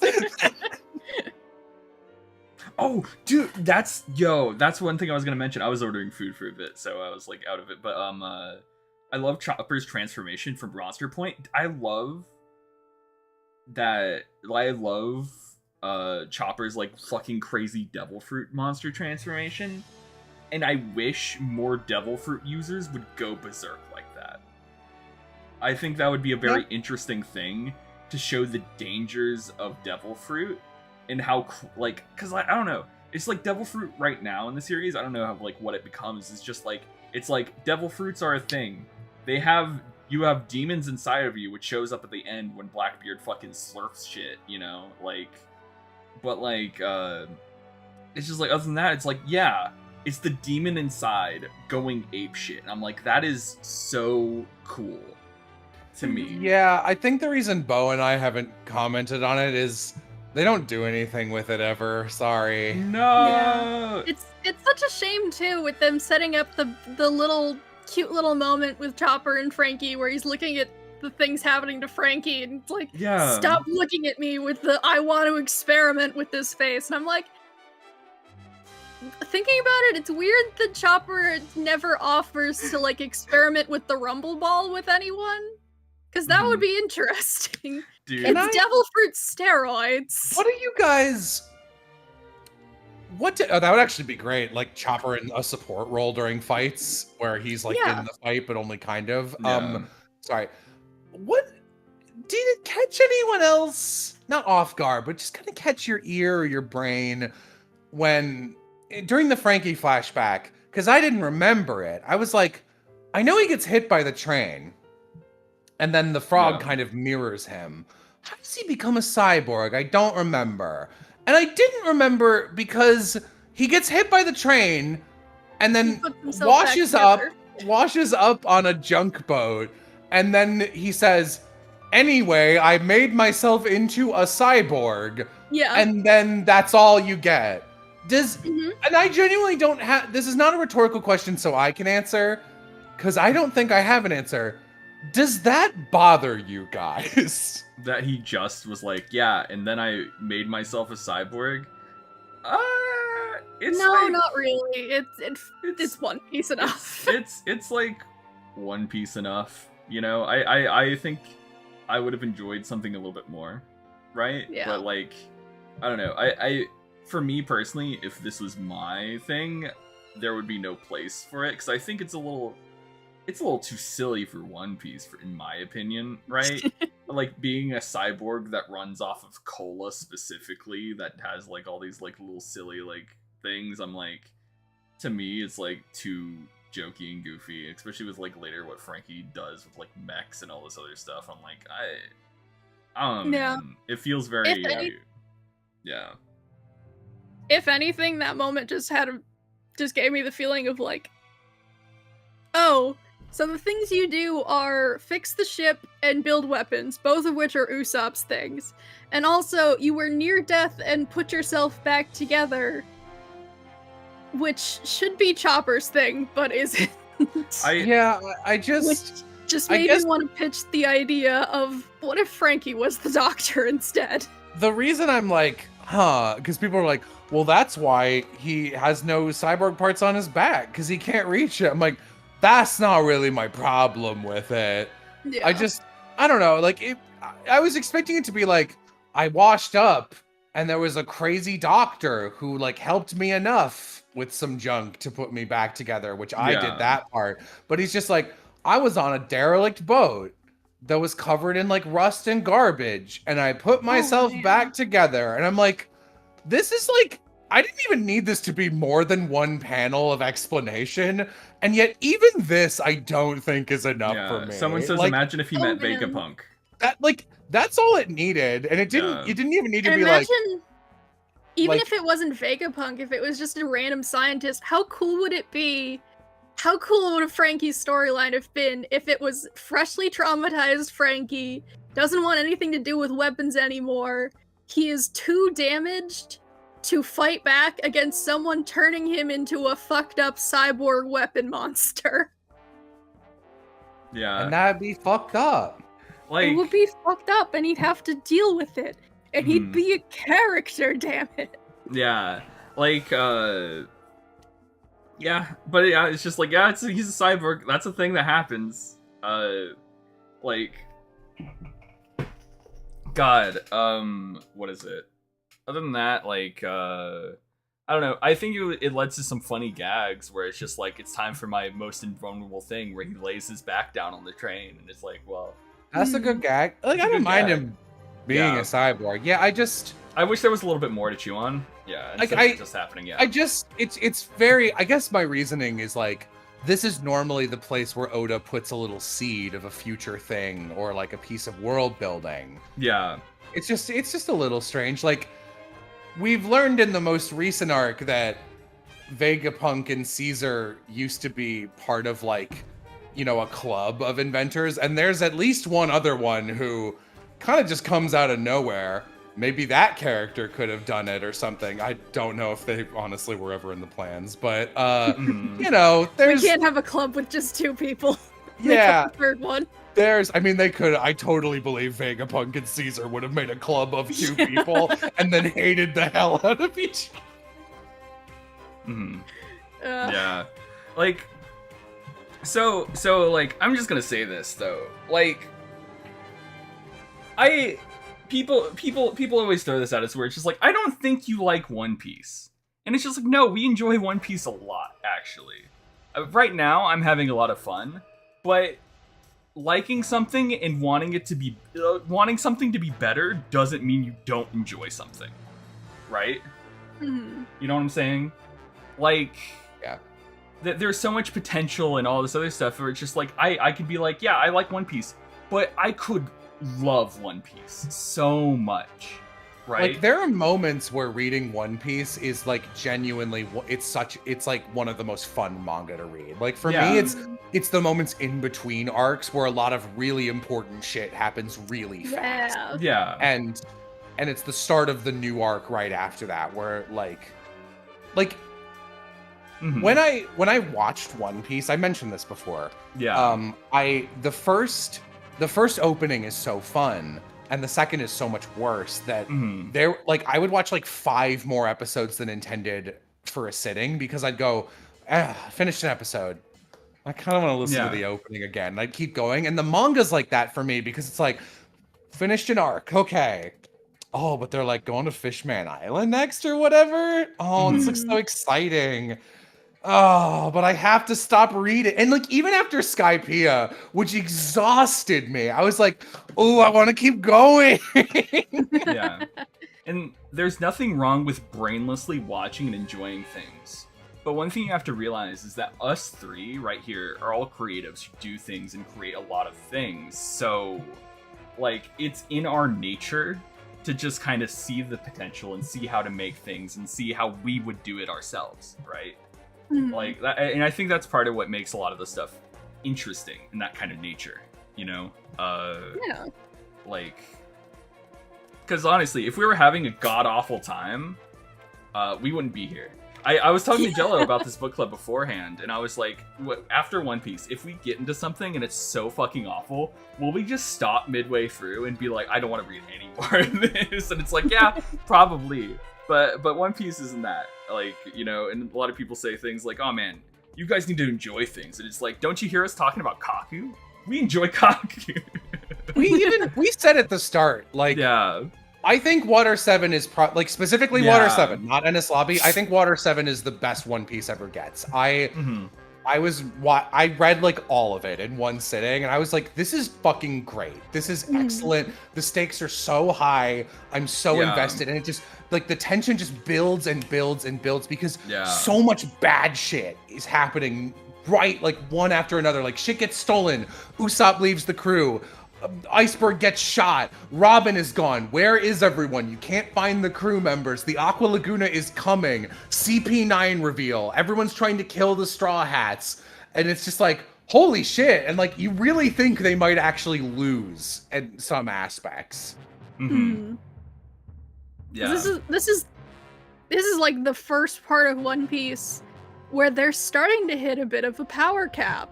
Like, Luffy acknowledges that, and that's why you make Gear 2nd and Gear 3rd in the first place. Is like, oh, things are finally getting to be my level. I will say, I was actually pretty surprised. I did not remember the reason Luffy came up with those is because Aojiki one-shot him, and he was like, I need to be stronger to protect my crewmates. So that was good. That's maybe the one good thing Ice Fucker does. Yeah. And like, yeah, it's also just it's more fun to talk about how you'd improve a thing. Yeah, it's why, like, I've said this on my other, you guys are all patrons, so you can like listen to Jello reviews of things. It's why I'm always like, if I encounter something that's like a 9 or a 10 out of 10, I usually don't review it. Because I'll just be like, it was really good for 10 minutes, and that's boring to listen to. And it's also why, like, a 3 or, like, a 2 out of 10 is really boring to talk about, because it's just, like, it's all bad. There's nothing good about it. But it's why a 7 out of 10 is like, listen to me. This is okay. It could have been amazing. It could have been so fucking smokes. Yeah, It always reminds me of a post I saw a long time back that was talking about this exact kind of phenomenon of people who don't understand the concept of complaining about things you like, and it was just talking about, like, you guys really need to be introduced to the concept of fetching. Like the Jewish Yiddish phrase that is just, when you complain, when you like to complain. Yeah. That's the exact thing. This is enjoyment. This is discussion. This is debate. This is talking things out. Yeah. It's very easy to just go like, well, you guys don't like it, like anything at all. And it's like, no, we like things. We definitely do. Like, what is it? Fucking a big example of this. Obviously, this is very like, you know, off topic from the book club, but it's just something I want to mention because it's like through all these streams I see people like saying it's just like, man, we can't enjoy anything. And I just kind of want to stop since we're like almost halfway through One Piece, and I want to say, like, as much as it's okay for you to enjoy things, it's okay for me to dislike things, especially when I'm not like donkey dicking it down. Because like in the Pokemon Uranium, someone in the comments was like, wow, it's so nice, Jello likes this, but I fucking hate it and he's wrong. And I'm like, we can't enjoy things. We can't hate things. So we're gonna do whatever we want. It's, I won't lie, it legitimately does bother me that I have this reputation for. Or people are like, Jello hates everything. It's like, no, I'm literally, like, my job is literally a creative consultant. Like, at this point, I've actually been paid multiple times to come in and do script doctoring treatments on things because I'm good at that. And my whole thing is, it's just like, I can make shit better. I can always, and like, that's why like my videos take so long, is because like if you're ever like in an editing session, I'm sure you guys have both at least once heard me over a call go, oh man, I could do this thing that would make this 8% better, but it'll take 3 hours for like a 3-second gag. Yeah, I'm gonna do it. And like, my brain is like that 100% of the time for everything I engage with. And because like, if you hear people complaining about stuff in the way that we are, where it's like, this would be an interesting thing because of this reason for the theme or whatever, rather than, why didn't they talk about 9/11 and turning red, which is like a stupid critique for idiots, that kind of stuff. It's because people want media to be better. Like every time that I bitch about Pokemon on a Vixen stream, it's not just like, I don't like bitching about Pokemon. I want Pokemon to be good, like, because I want games that millions of people to play to be better for them. I do this for you. And also, especially with One Piece, which is such a like an iconic thing across the world, super popular, like best-selling manga for so many fucking years, right? And it's just like to have these like things where it's just like you're going into this like amazing thing, and it's like it's not perfect, you know, and it's just like, you know, being like seeing how you would do things differently, and how it's just like, you know, praising what Oda does do good, like his foreshadowing, the openings to all these like chapters and all these arcs and stuff is just, you know, like it is a critique. Is how you also grow yourself as an artist, because you learn what you like, right? Yeah. But yeah, I've been trying to find it because I'd like to put it up on screen because it's so good. There's one of the best panels in One Piece is in this section. It's during or right after the Uffy and Lysop fight, where it's in the rain, and you get this shot of the Mary's mast with its head, and the rain is drawn in a way that makes it look like it's crying. And I'm like, that's it. Like, when Oda gets it, he's so good. Like, when One Piece is at its peak, it is really excellent. Which is one of the reasons that we're so bitchy about the parts that aren't, because we know it has that potential. Yeah. Like, the "but I was happy" line is a real fuck me up kind of line. The one that always gets me isn't the full-blown "I want to live" line, it's what Robin says before that, which is, "I didn't think I could wish for that." Yeah, no, it's that so sad.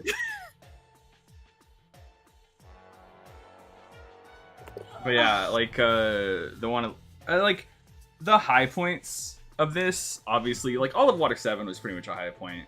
Then the flag shooting scene, I like the flag shooting scene because one, like Usopp, for example, didn't hesitate, which is like big for Usopp. Yeah, he wasn't afraid, right? Like, and he gets 2 moments like that, and it's just very cool both times, of like this direct action against the most powerful force in the entire world, and there's not a moment of hesitation from him. Oh, you mean Sniper King? Yeah, sorry, chat.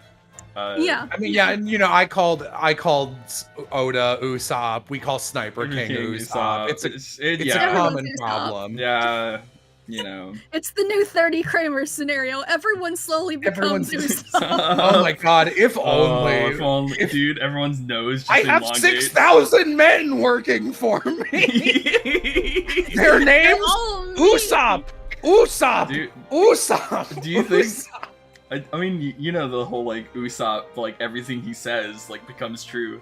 Do you think he'll ever have 80,000 men working under him? I mean, I'd say I can't answer that, but I think you know that means it's already happened. Yeah. Yeah. It happens. Yeah. Yeah. And I think we've pretty much talked about everything with Ennis Lobby, right? More or less. Here's the thing I can actually praise about it. I mentioned this. I like that one of the first things Luffy does after he jumps in, he jumps to the flag, not the one that gets shot down, but one at the entrance, and it's very, very prominent in the first couple shots. Mhm. That's a great way to like set it up as an article. One thing I was surprised about.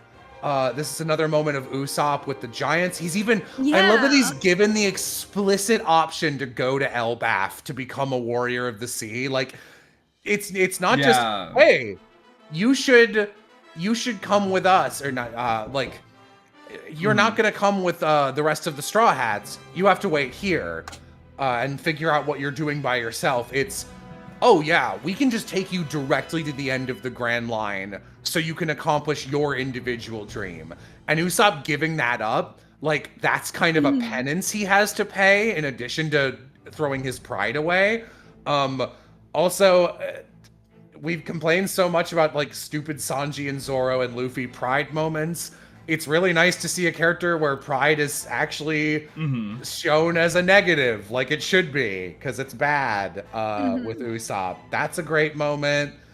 Yeah, no, that's all good. I saw the Giants at the start of the gate in Ennis Lobby, and I was like, oh god, now we gotta deal with these guys. And I was like, dipping my pen in the ink to write their names on the cut these characters list. And I totally forgot that they knew.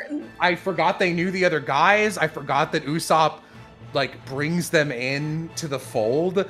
And like the moment that they turn traitor for the Navy, we didn't need to see anything else going on with the grunts. It was fine.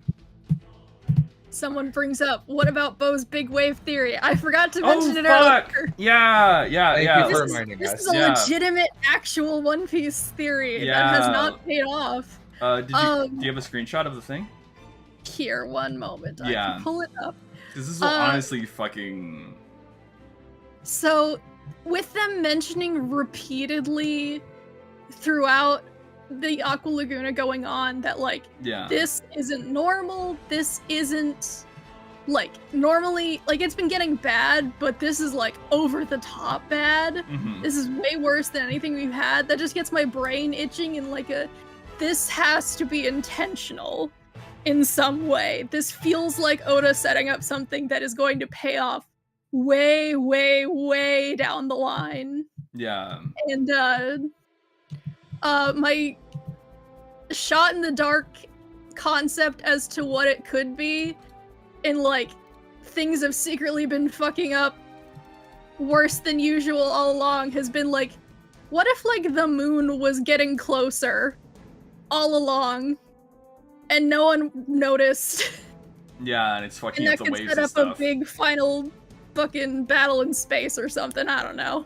Yeah. My One Piece long theory is that the third super weapon, which we still know nothing about, is on the moon or is the moon. Yeah. That also made me realize later on just the interesting thing of when they showed the globe in O'Hara, and there are 7 different satellites going around the planet. I don't think that's like important in any way. I think if anything it'll just be the moon. But I did like seeing that there, because that would that's a decent enough explanation to me for like, oh yeah, having 7 different things orbiting a planet would give you extremely weird weather and like environments. Yeah, I like that theory. I'll be honest, I actually do think that one is just like, it's just no, their it's stylism. absolutely nothing. It's nothing. But what if? But what if? Consider. But what if? Yeah. Oh yeah. Like, I guess think. One thing we didn't talk about is like all the people getting new powers. Like there's Gear 2 and Gear 3, which I'm like, I don't know how I feel about it, because like it's the shonen power trope of like it comes out of nowhere. And like, you know, it's like Gear 2, I'm like, okay, Gear 2, and then Gear 3 immediately after. It's like, yeah, you know where it's going, but usually like I feel like series go like, don't have Gear 2 and then Gear 3 right after each other in this kind of like situation, right? Mhm. So normally I think I would hate that type of thing, but I have to say I actually really love the introduction of both of those gears. It's Okay. one of the only. So here's my defense of them. Mhm. Even though we don't see it, Luffy has a reasoning that makes perfect sense as to why he was secretly training to figure this out, which is great. And that's all I need for that kind of off-screen shit. And the real trick is, unlike Zoro's new abilities, which are just, I cut stronger, I have a demon's cut, which are all terrible and have no build-up and come out of nowhere.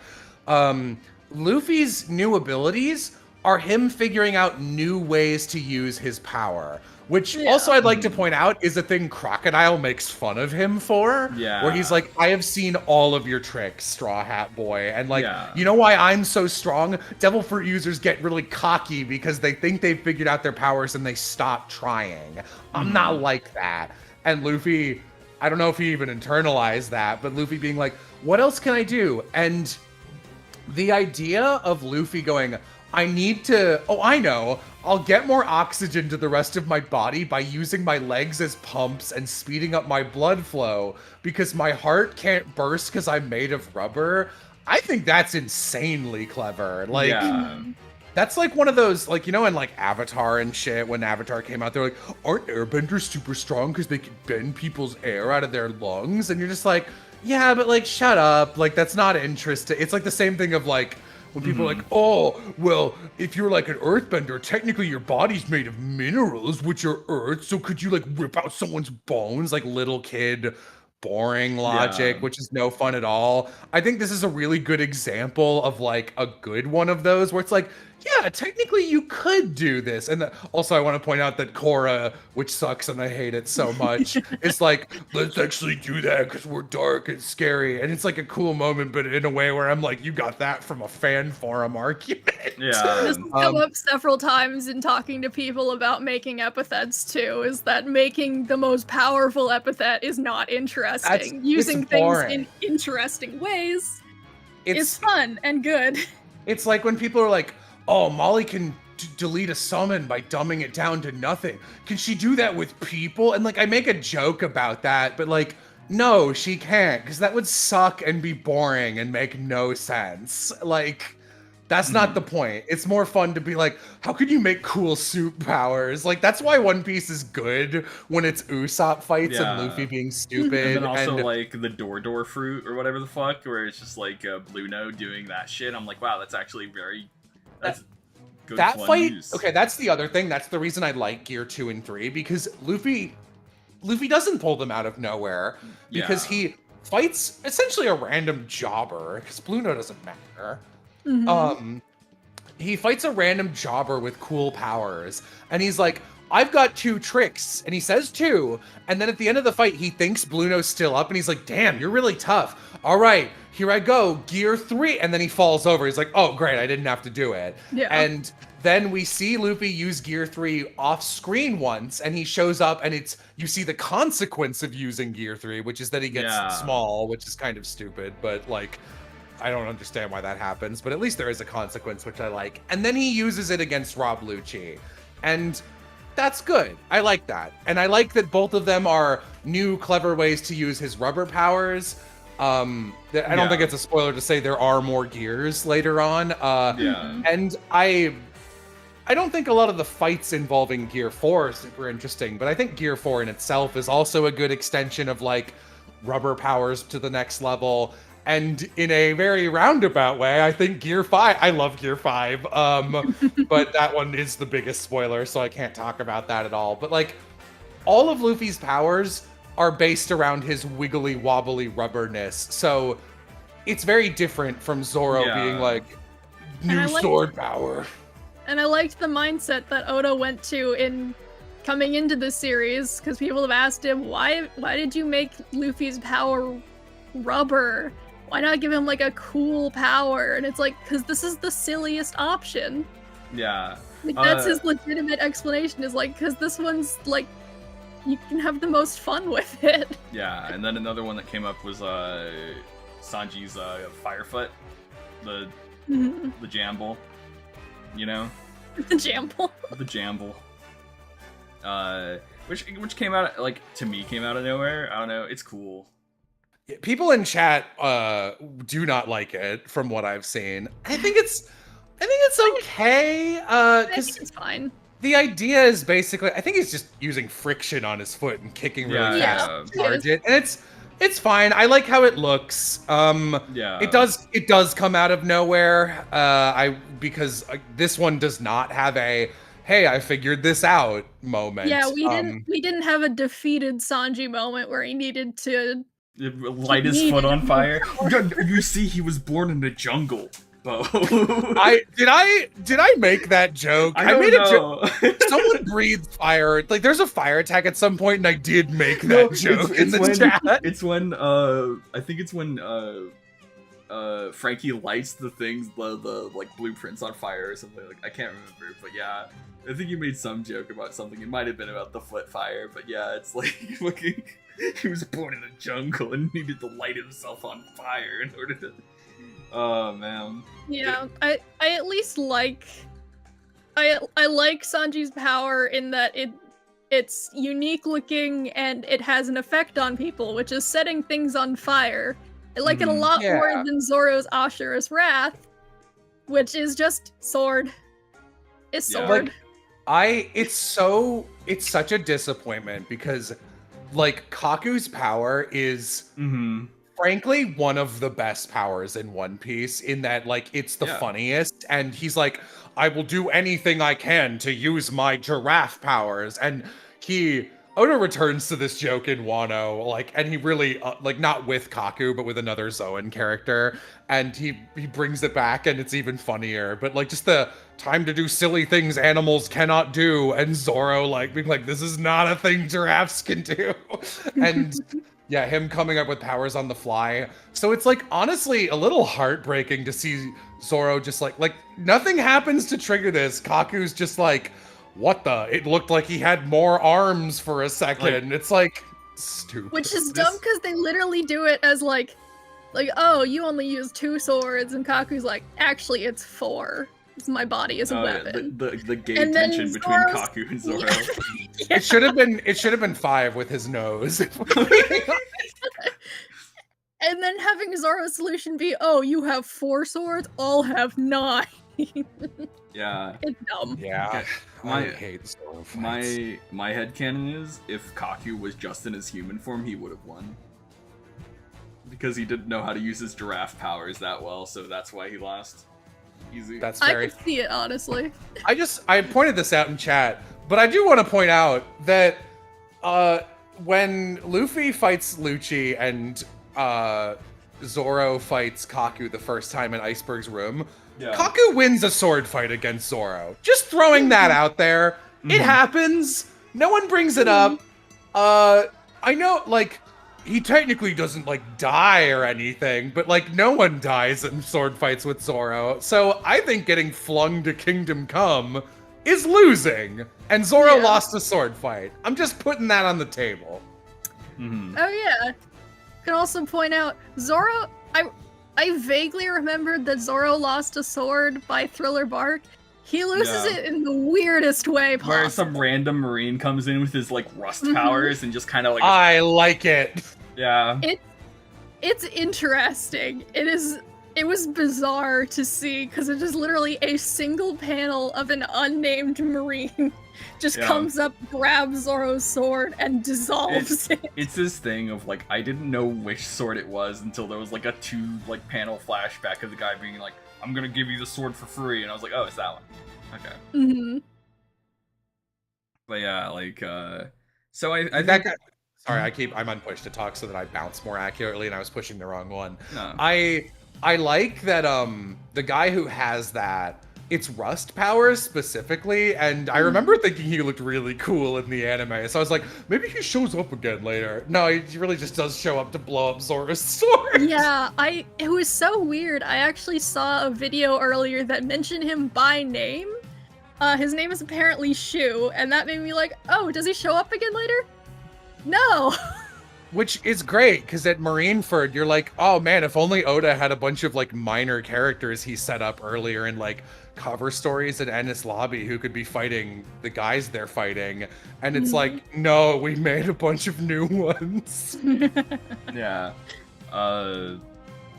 Yeah, and then like I guess like the fucking Kobe and Garp, and then the third guy shows up. Yeah, what you said. It's so funny you can't remember his name. Yeah, it's yeah. Oh, you know, Kobe, Garp, and Usopp. Yeah. Them showing up again, which I think is really cool. That I didn't expect them to come back so early, because like in my mind I was like, oh, it's gonna take them a while to be strong enough. I mean, it has been 400 chapters. I mean, I guess, yeah, but how much is that? That's like 3 weeks. It's weird seeing that in context. I've pointed this out to Jello before, of like, Jello made a one-off joke about Law being around for 300 chapters, and it was while we were reading Skypiea, and it's like, that's literally the beginning of One Piece through all of Skypiea. Yeah, and I went, oh no! Yeah. Like, it's really cool. They showed up, they did like a cool power, they got their ass beat instantly. And I was like, but yeah, it's nice to see Kobe. I think Kobe's like, I want to like Kobe so bad, you know? I like Kobe. Kobe is one of the characters. I think Kobe is done better than Smoker is. Like, I think Smoker should be around more, but I'd say Kobe gets the right amount of presence across the series. Yeah. In fact, to be honest, like, obviously the final boss is Blackbeard. I kind of love the last on-screen battle, or right before the cut to credits, to be Kobe and Luffy about to square up, and then it just cuts to black. Yeah, I think that would be fun. And like Garp as a character, Garp is a very interesting character, because he is his first like thing he shows up in Oda stuff was one of the versions of Romance Dawn, which is kind of like the One Piece pilot, where Garp is the one who gave Luffy the straw hat instead of Shanks. Oh. Right? Yeah.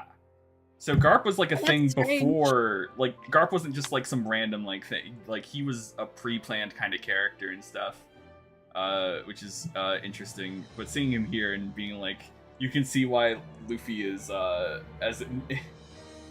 as strong as he is, and I think that's really cool. It's a weird relationship. I love that. Where it's just like, I trained you and Ace to be Marine boys, and you're out here being pirates. Yeah, I like that he, like, hates his abusive grandpa, and his grandpa, like, doesn't understand why, and doesn't understand, like, it really does explain so much about Luffy as a person, and it's kind of great. Also, like, another reason, like, we mentioned already, that, like, the good Marines, there are some. It's Smoker and Kobe, and, like, Garp does some stuff later that's, like... Yeah. He's like, a bit of a wild... He's, like the, oh, yeah, this guy's been on the board of directors for years. We can't fire him or he'll blow up half the company on his way out. He has tenure.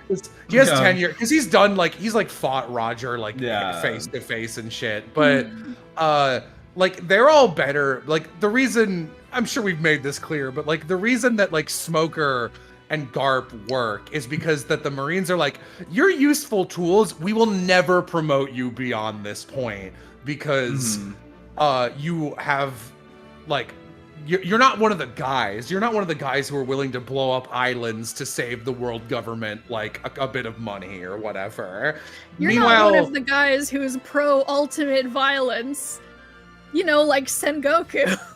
Yeah, did we dunk on that yet? So, No. like, I remember Sengoku, the current leader of the Navy, being, like, kind of chill, actually, and he doesn't really do anything. He just shows up in between arcs, and then, like, you could see him in a fight, like, one time at Marineford, and then he's like, I'm not gonna do this anymore because I don't believe in the Navy's values or whatever.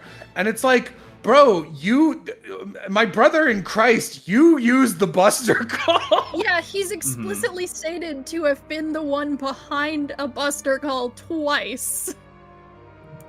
Oops. I mean, Garp is pretty high up in the Navy, and apparently someone in chat says he's been offered admiral positions, but is like denied them. Uh, hmm.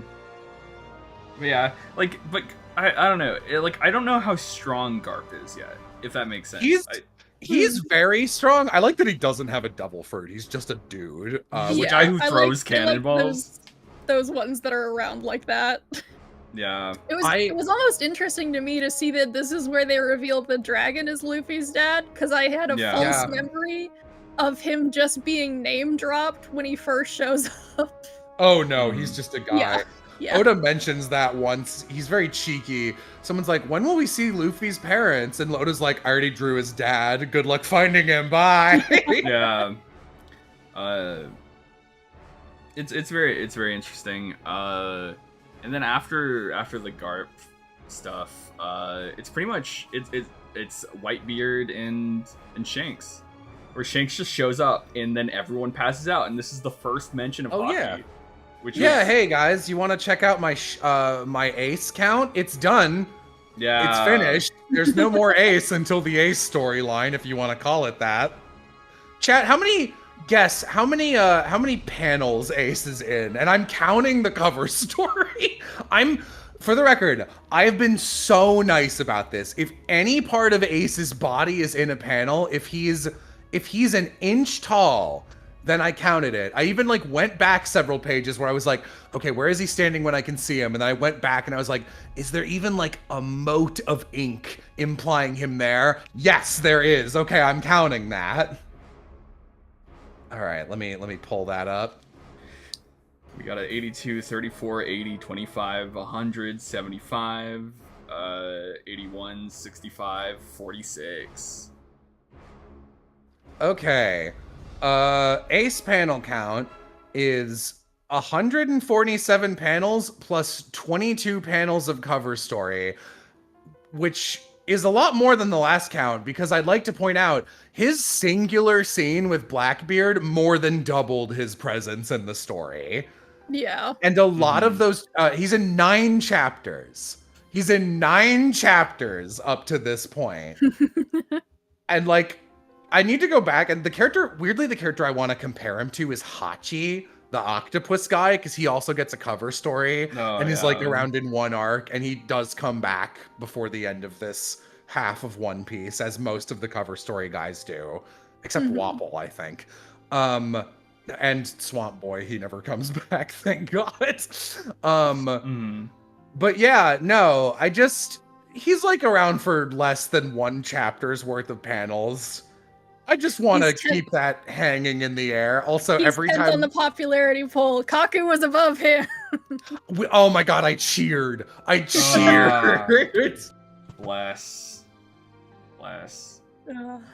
He's in 2% of One Piece. That's generous. Damn, if only it was 1%.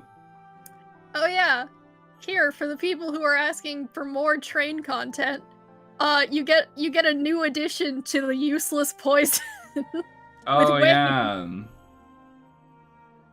The useless. For absolutely no reason, he pulls out a poison sword. Nice.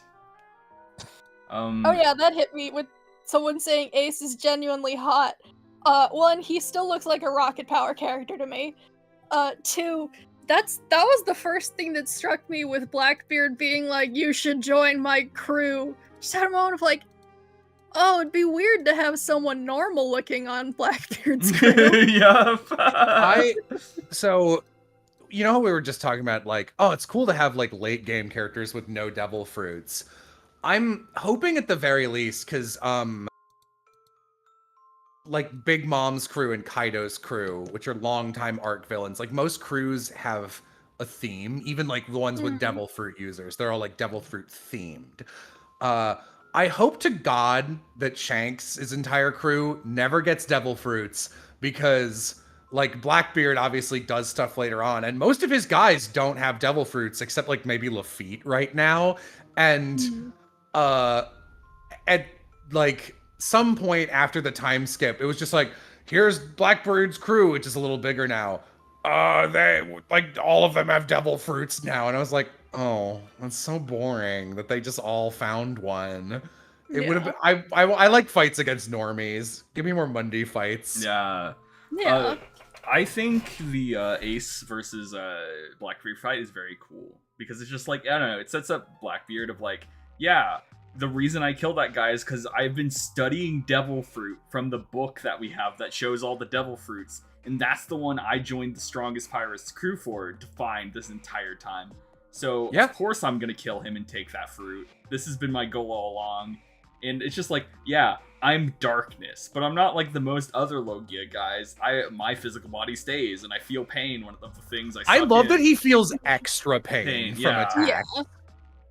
It's like, I don't know. It's a lot of fun, and it's just like, why would you want this? And it's like, well, this is the most powerful devil fruit because I can steal other people's fucking shit, dude. I'm a pirate. I steal shit, and I'm like, you know what? Good for you. I steal shit and I kill people. Yeah, dude. Blackbeard's crime is that he's a pirate, dude. Like, I still shouldn't kill people. That's just what pirates Blackbeard do. is essentially the it's essentially real pirates versus cartoon pirates in Luffy's crew, which I like that. Which, yeah, thinking back, that was basically what Oda said he wanted the story to be in the first place, was not versus the Marines. Yeah. It was Morganeers and something else. Yeah, and one of the versions of Romance Dawn, it's Which like, Marines are never mentioned. There's just good pirates and bad pirates. which you'll notice, that's also the plot of Skies of Arcadia, by the way. Which you'll notice, like, nope, never mind, forgot it. Anyway, here's my cut this character list. Yeah. Updated. I know. So here's the rules, because this is going to be really important. My rule going forward, like starting at Water 7, is it only is added to the list if the character has a name, or if they are a group of characters that have like a name as a group, and they are counted as one then. The only one that I think don't follow the name rule is those 4 guys who die in front of Crocodile in Alabasta. And I think like, they're given names. they have names, but they're in like, you gotta dig for it in like supplementary material. Mm-hmm. Mm-hmm. Alright, let me... What am I gonna do Yeah, with so same as before, I'll just skim through these. I didn't put their names on there. Pearl Baratier, Chess Marimo Fusion, 4 Alabasta guys, Isa from Skypiea, Rocky from I'm just Skypiea. doing this so I can open it on the screen. Yeah, the two guys that hang out with Wiper that aren't the one who is used to introduce Enel's power set to the viewer. 2 priests. It can be any 2 you pick, but you can get 2 of them very easily. Yama, Tweedledee and Tweedledum. If you know, you know. Okay, here we go. So actually, I didn't cut anyone from Water 7. I thought everyone did a good job being there, which is shocking. That might be the last time that ever happens in Arc, actually. Tweedledee, yeah, sorry, I was going up. All the dog soldiers from Ennis Lobby, the ones riding on dogs, get rid of them. No reason for that to be there at all. The 3-headed Chief Justice, useless. Counting that as 3 characters, that's their fucking fault. The jurors, who were the guys that just say guilty, useless. Get rid of them. And then the 3 members of CP9, as already stated. Is there anyone else who should go on here? Let me go back and make sure. That Usopp guy didn't do a lot. Sniper King, though, is pretty fucking pretty amazing. good, though. I don't understand why they keep Usopp on the crew instead of just putting Sniper King there. It's so weird. They introduce him and he just leaves. Are they building up, like, Sniper King being, like, the Usopp, like, villain? Right? Like, there's Blackbeard, and then there's, like, Sniper he's King. definitely gonna join Blackbeard. You're right, yeah. He's gonna kill Van Augur and then join Blackbeard. Yeah. I need to pull up names. I have a potential suggestion. Ooh, I'm excited. We get to decide as a unit. Someone says I would like to nominate the ramen cook guy. No, he has a I'm purpose. not sure. He has a purpose because he foreshadows something. He foreshadows something, and I will say I like Sanji using knives in a fight. I like. Yeah. He's stupid, and I think his fight is twice as long as it should have been. I was like, do we put an argument for Nero in there? And it's like, no, he introduces, like, his fight with Frankie is pretty funny, and it shows how Frankie's powers work to their fullest, which I like. Okay. What about that boxer in the first train car? Yes. Yeah, we can cut him. Jerry or whatever his name is. Oh, yeah, there I will it add is. him to the list. Fucking... I'm fine with Kokoro having, like, her daughter, or granddaughter with her. Fucking the rabbit. The rabbit doesn't need to exist. What the fuck is this music? That's big mom. That is Gonbei. Oh, yeah. Okay, there we go. It's better. I'm cheating and putting the rabbit under the C train section so that Water 7 is pristine. My phone's going off. I'll be right back. Yeah. Okay. Yeah. Here, I had one. The thing that got me that reminded me she existed, or that Chimney existed anyways, was there was a single line she had where I was like, she gets one funny line. She gets to live. I like Chimney. Yes, she's cute. It's also, it's not, you can't tell with her, but she's also technically the first mixed mermaid person we have seen, because she is 1/4 mermaid. Her joke where she's like, I always thought it was weird you had scales, Grandma, is really funny. Kokoro being a mermaid is honestly an amazing twist. I love it. Mm-hmm. Kokoro, like, I mentioned this too. It was just a moment that's like, oh, that's really cute actually to think about. Was realizing in a moment of like, oh yeah, Kokoro is a mermaid and Tom is a fishman. They probably came from Fishman Island together and were like solidarity for each other. And yeah, that is exactly what happened. Mm-hmm. Yeah, I don't know if I want to put the rabbit on there just because the rabbit doesn't take away from anything. Yeah, like it never has a unique panel where it's like, I think it's got like, this is our rabbit, and it's like, that's it, and that's more than like that's cat. Fine. That's the entire joke. And it's like, okay, that's fine. Yeah. This is the one joke that Chimney got out of me, is the moment where Kokoro was like, there's an old lady present, and a child, and an animal, and Chimney's like, we're fragile! Oh, yeah. Just to guilt the Marines further. I love that Kokoro and... So do you know how I was like, I like Canis and her dad. Why were they so ride or die for the Straw Hats? These guys, I love that they're ride or die for the Straw Hats, and it makes total sense. And like Chimney's just there because she hopped on the train with her grandma. Mm-hmm. It's great. So I think it's time for the tier list. Exciting. I think it's time. If you can see, I have a very well put together tier list. Kaku's here because he's polite, like always. Oh, sorry, real quick. Yeah. Kaku's amazing.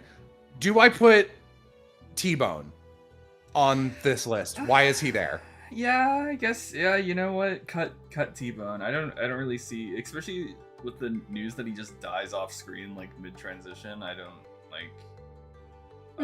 He was there. No, I like him. That's not what this list is. The list is not I like him or I dislike him. It's this person doesn't need to be there. Yeah. Is he actively taking up space that could be used otherwise? Like, it's this thing of like he shows up, runs on the tracks, and gets jobbed harder than anyone gets jobbed before. You know? Like, I don't think it was just there to show how cool Zoro was for cutting the way open, but then they do it with the gate too. I guess. Yeah, they did it again. Like, yeah. Like, can you really like this guy? Can you really say that T-Bone is? We see him before he dies. Well, you know what? Then maybe he'll get off the list in the future. Sure. But I doubt it. And also, if a character performs an action that literally any nameless, if his purpose is to show that like the Cross Guild is having reverse bounties on Marines, and they could have killed anyone, like we didn't need T-Bone as a character. There's like it could have as well been Rust Guy who broke Zoro's sword. Yeah. Like there's no reason that it needed to be him. Sorry. Yeah. So we got this tier list here. Nami. Like A tier, B tier. I loved Nami in this arc. I think she was Nami, really good. Nami's just chill, honestly. She was very passionate about getting Robin back, and like, and she had that really good moment with like, trading in the gold for money. Yeah. At the beginning of like, oh yeah, I'll give you like 100,000 berries. Yeah, or whatever. she slams her foot on the table. Yeah. Yeah, he's like, don't fuck with me. Yeah. Chat. Chopper's not up there. Where's Chopper? Oh, maybe he's so Oh fuck! Oh shit! I forgot. where is Chopper? Where is he? I'm blind. I don't see him either. He's in the yeah. Monster Point Chopper. That's why I didn't see him. Top row. Yeah, I had a hard time finding Zoro because he's in like mid slash pose and they have Chopper in his monster form for some reason. What if Chopper looked like that forever? What if monster form was permanent? That would be cool. I would fucking love it, dude. No, okay, so Dragon, I do think T-Bone serves as a contrast to the other Marines in the arc by actually caring about his men, unlike Spandam who blows them all up. That's the thing. Thematically, he works against the storytelling. If T-Bone were there, like, going, sir, no, like, if he showed up after the sea train, like, he ran back across the ocean and was even uglier now, and was like, I've made it just in time. They're using the Buster Call? We must help them. I have to, like, get the Marines off the island before it's too late. And he's the one who's yelling at the other vice admirals, like, don't blow up our own ships. Then he would be worth something. The fact that he's there to be like, I'm a good guy Marine. It's like, why is the good guy Marine here? Makes no sense. Yeah, it's like, if something is going to be antithetical, it needs to be a full-blown foil to something and needs to exist. If it just undermines a point and does nothing else, that's not good. Yeah, or if T-Bone got killed by his fellow Marines, actually, that would have been great. I mean, I would have been sad, but like, that's the point. Sanji, honestly, he was really good too. He did good. He did real good this arc. Yeah. So, I hate liking Sanji. I love it. I love it. Usopp S, Robin S. Yeah. Chopper, like, God, but Getting S. But Chopper like did like the scene he had with Robin, and then like also I can't lie, I liked Chopper in this. Yeah. He saved them from the fire at Iceberg's mansion. Yeah. Like, then Frankie, I honestly want to B? I'd put him in C tier, to be honest. I don't like Frankie, but if you put him in B, I won't argue. What do you say, Bo? It's a tiebreaker. Hot or not, Frankie? It's B or C? I'm fine with B. Yeah. This is the best Frankie's gonna get. He will not enter B tier otherwise. Sniper King? S. S. Right next to Usopp. I mean, he shoots down the flat. Yeah, let's put him next to Usopp. Who do you like better, Sniper King or Usopp? It's so weird there's two snipers. Yeah, I mean, that reminds me, that was a weird moment I noticed in it where it was like, they told Robin, it's like, down next to you, there's gonna be like a red cloak thrown to you with the keys for it. And it was like, oh, that's cute. It's clearly like Soga King's cape. Like, they couldn't like emphasize that or anything because black and white manga, but it's like, oh, it's his cape. Cut to Soga King. He is still wearing his cape. What did they fucking throw down? Luffy? B? I mean, like, I think he was in good form, but I don't think he had any great moments, to be honest. Yeah, like, it was really cool, like, the gear stuff, but, like, other than that, he was just kind of like, I mean, the fight with Usopp. That was good, but it was also only one moment in like true. 150 chapters. Like, B is not bad. Yeah, and it's weird. He gets to be better. He was in character here. Yeah, this is probably my least favorite chunk of Zoro so far as well. Yeah. Like, so C. I can see him at C. Yeah. His unflinching call to shoot the flag. That's not a bad moment, but like it's also like Luffy would just do that. It's a better moment for Sniper King, excuse me. Yeah. That Sniper King just does it immediately with no hesitation. Mm-hmm. Mary S. S, yeah. Good ship. Yeah. Well, let's not put Mary above Kaku. Yeah, thank you. Let's not go crazy. Let's not Kaku. I liked Zoro as the voice of reason when it comes to the Usopp situation. I agree. Again, one good moment in all these chapters. I don't know if that's we read like Also- read like 120 chapters, and that was like the one like good Zoro thing. So And so again, we split the arc to make the reading a little easier across the last one, but technically Zoro's moment in Ring Long Land where he's shitty to Chopper is technically in this saga, so to me that undermines a lot of the other shit he does. Yeah, I'm very curious what we're gonna do for these last two sittings. Here, so I'm looking at the arcs. Like Bo and Jello can see it. You guys can't really. So what I'm thinking is, what we do is, so wait, let me look at how long the goes on for. Like, it's like we start here. That should be fine. Yeah, it's about 600 is the end. Yeah, so what we should do is let me write this down. I think what we should do is chapters 442 through all of Thriller Bark, and then I think we should just do all of Sao Body as well. Yeah, I think the question. Yeah, no, okay. I was gonna be like, the real question is, do we include Amazon Lily or not? Because I think after Amazon Lily and after Sabaody are the two like cuts that make sense to me. But yeah, no, it's more evenly split if it's Fish or not Fishman, Thriller Bark through Sabaody. So yeah, I was about to be like, until this happens, but that's a spoiler. Yeah. So for the next reading session, we're gonna do all of Thriller Bark and then a little bit of the Summit War, which is the first arc in Sao Body. So chapters 442 through 513. So someone, yay! It's time for the worst pre-skip arc. No, we're doing Marineford next time. Yeah. You know what? I hope I will be able to eat 10 years of my own words, and I'll read Marineford and be like, you know what? It's pretty good. I'll be shocked. Yeah. I think I'm gonna hate it. Yeah. Thriller. I'm excited for Thriller Bark. I could see myself hating or loving it. Actually. Yeah. And next time will be August 12th. Jeez. August 12th. Same time. 3 PST? Right? That's the time zone you're in, Jello? Yeah. PST. Yeah. Sorry, I was hitting the wrong button. Yeah. Okay. 3 PST. August 12th. Jesus Christ, this year is going. This was a good month for you guys because all you had to do was pay for 1 month, and then you got 3 episodes. So just keep in mind, you will have to pay another $5 subscription because the month is going to be rolling over for the next few chunks of the One Piece book club.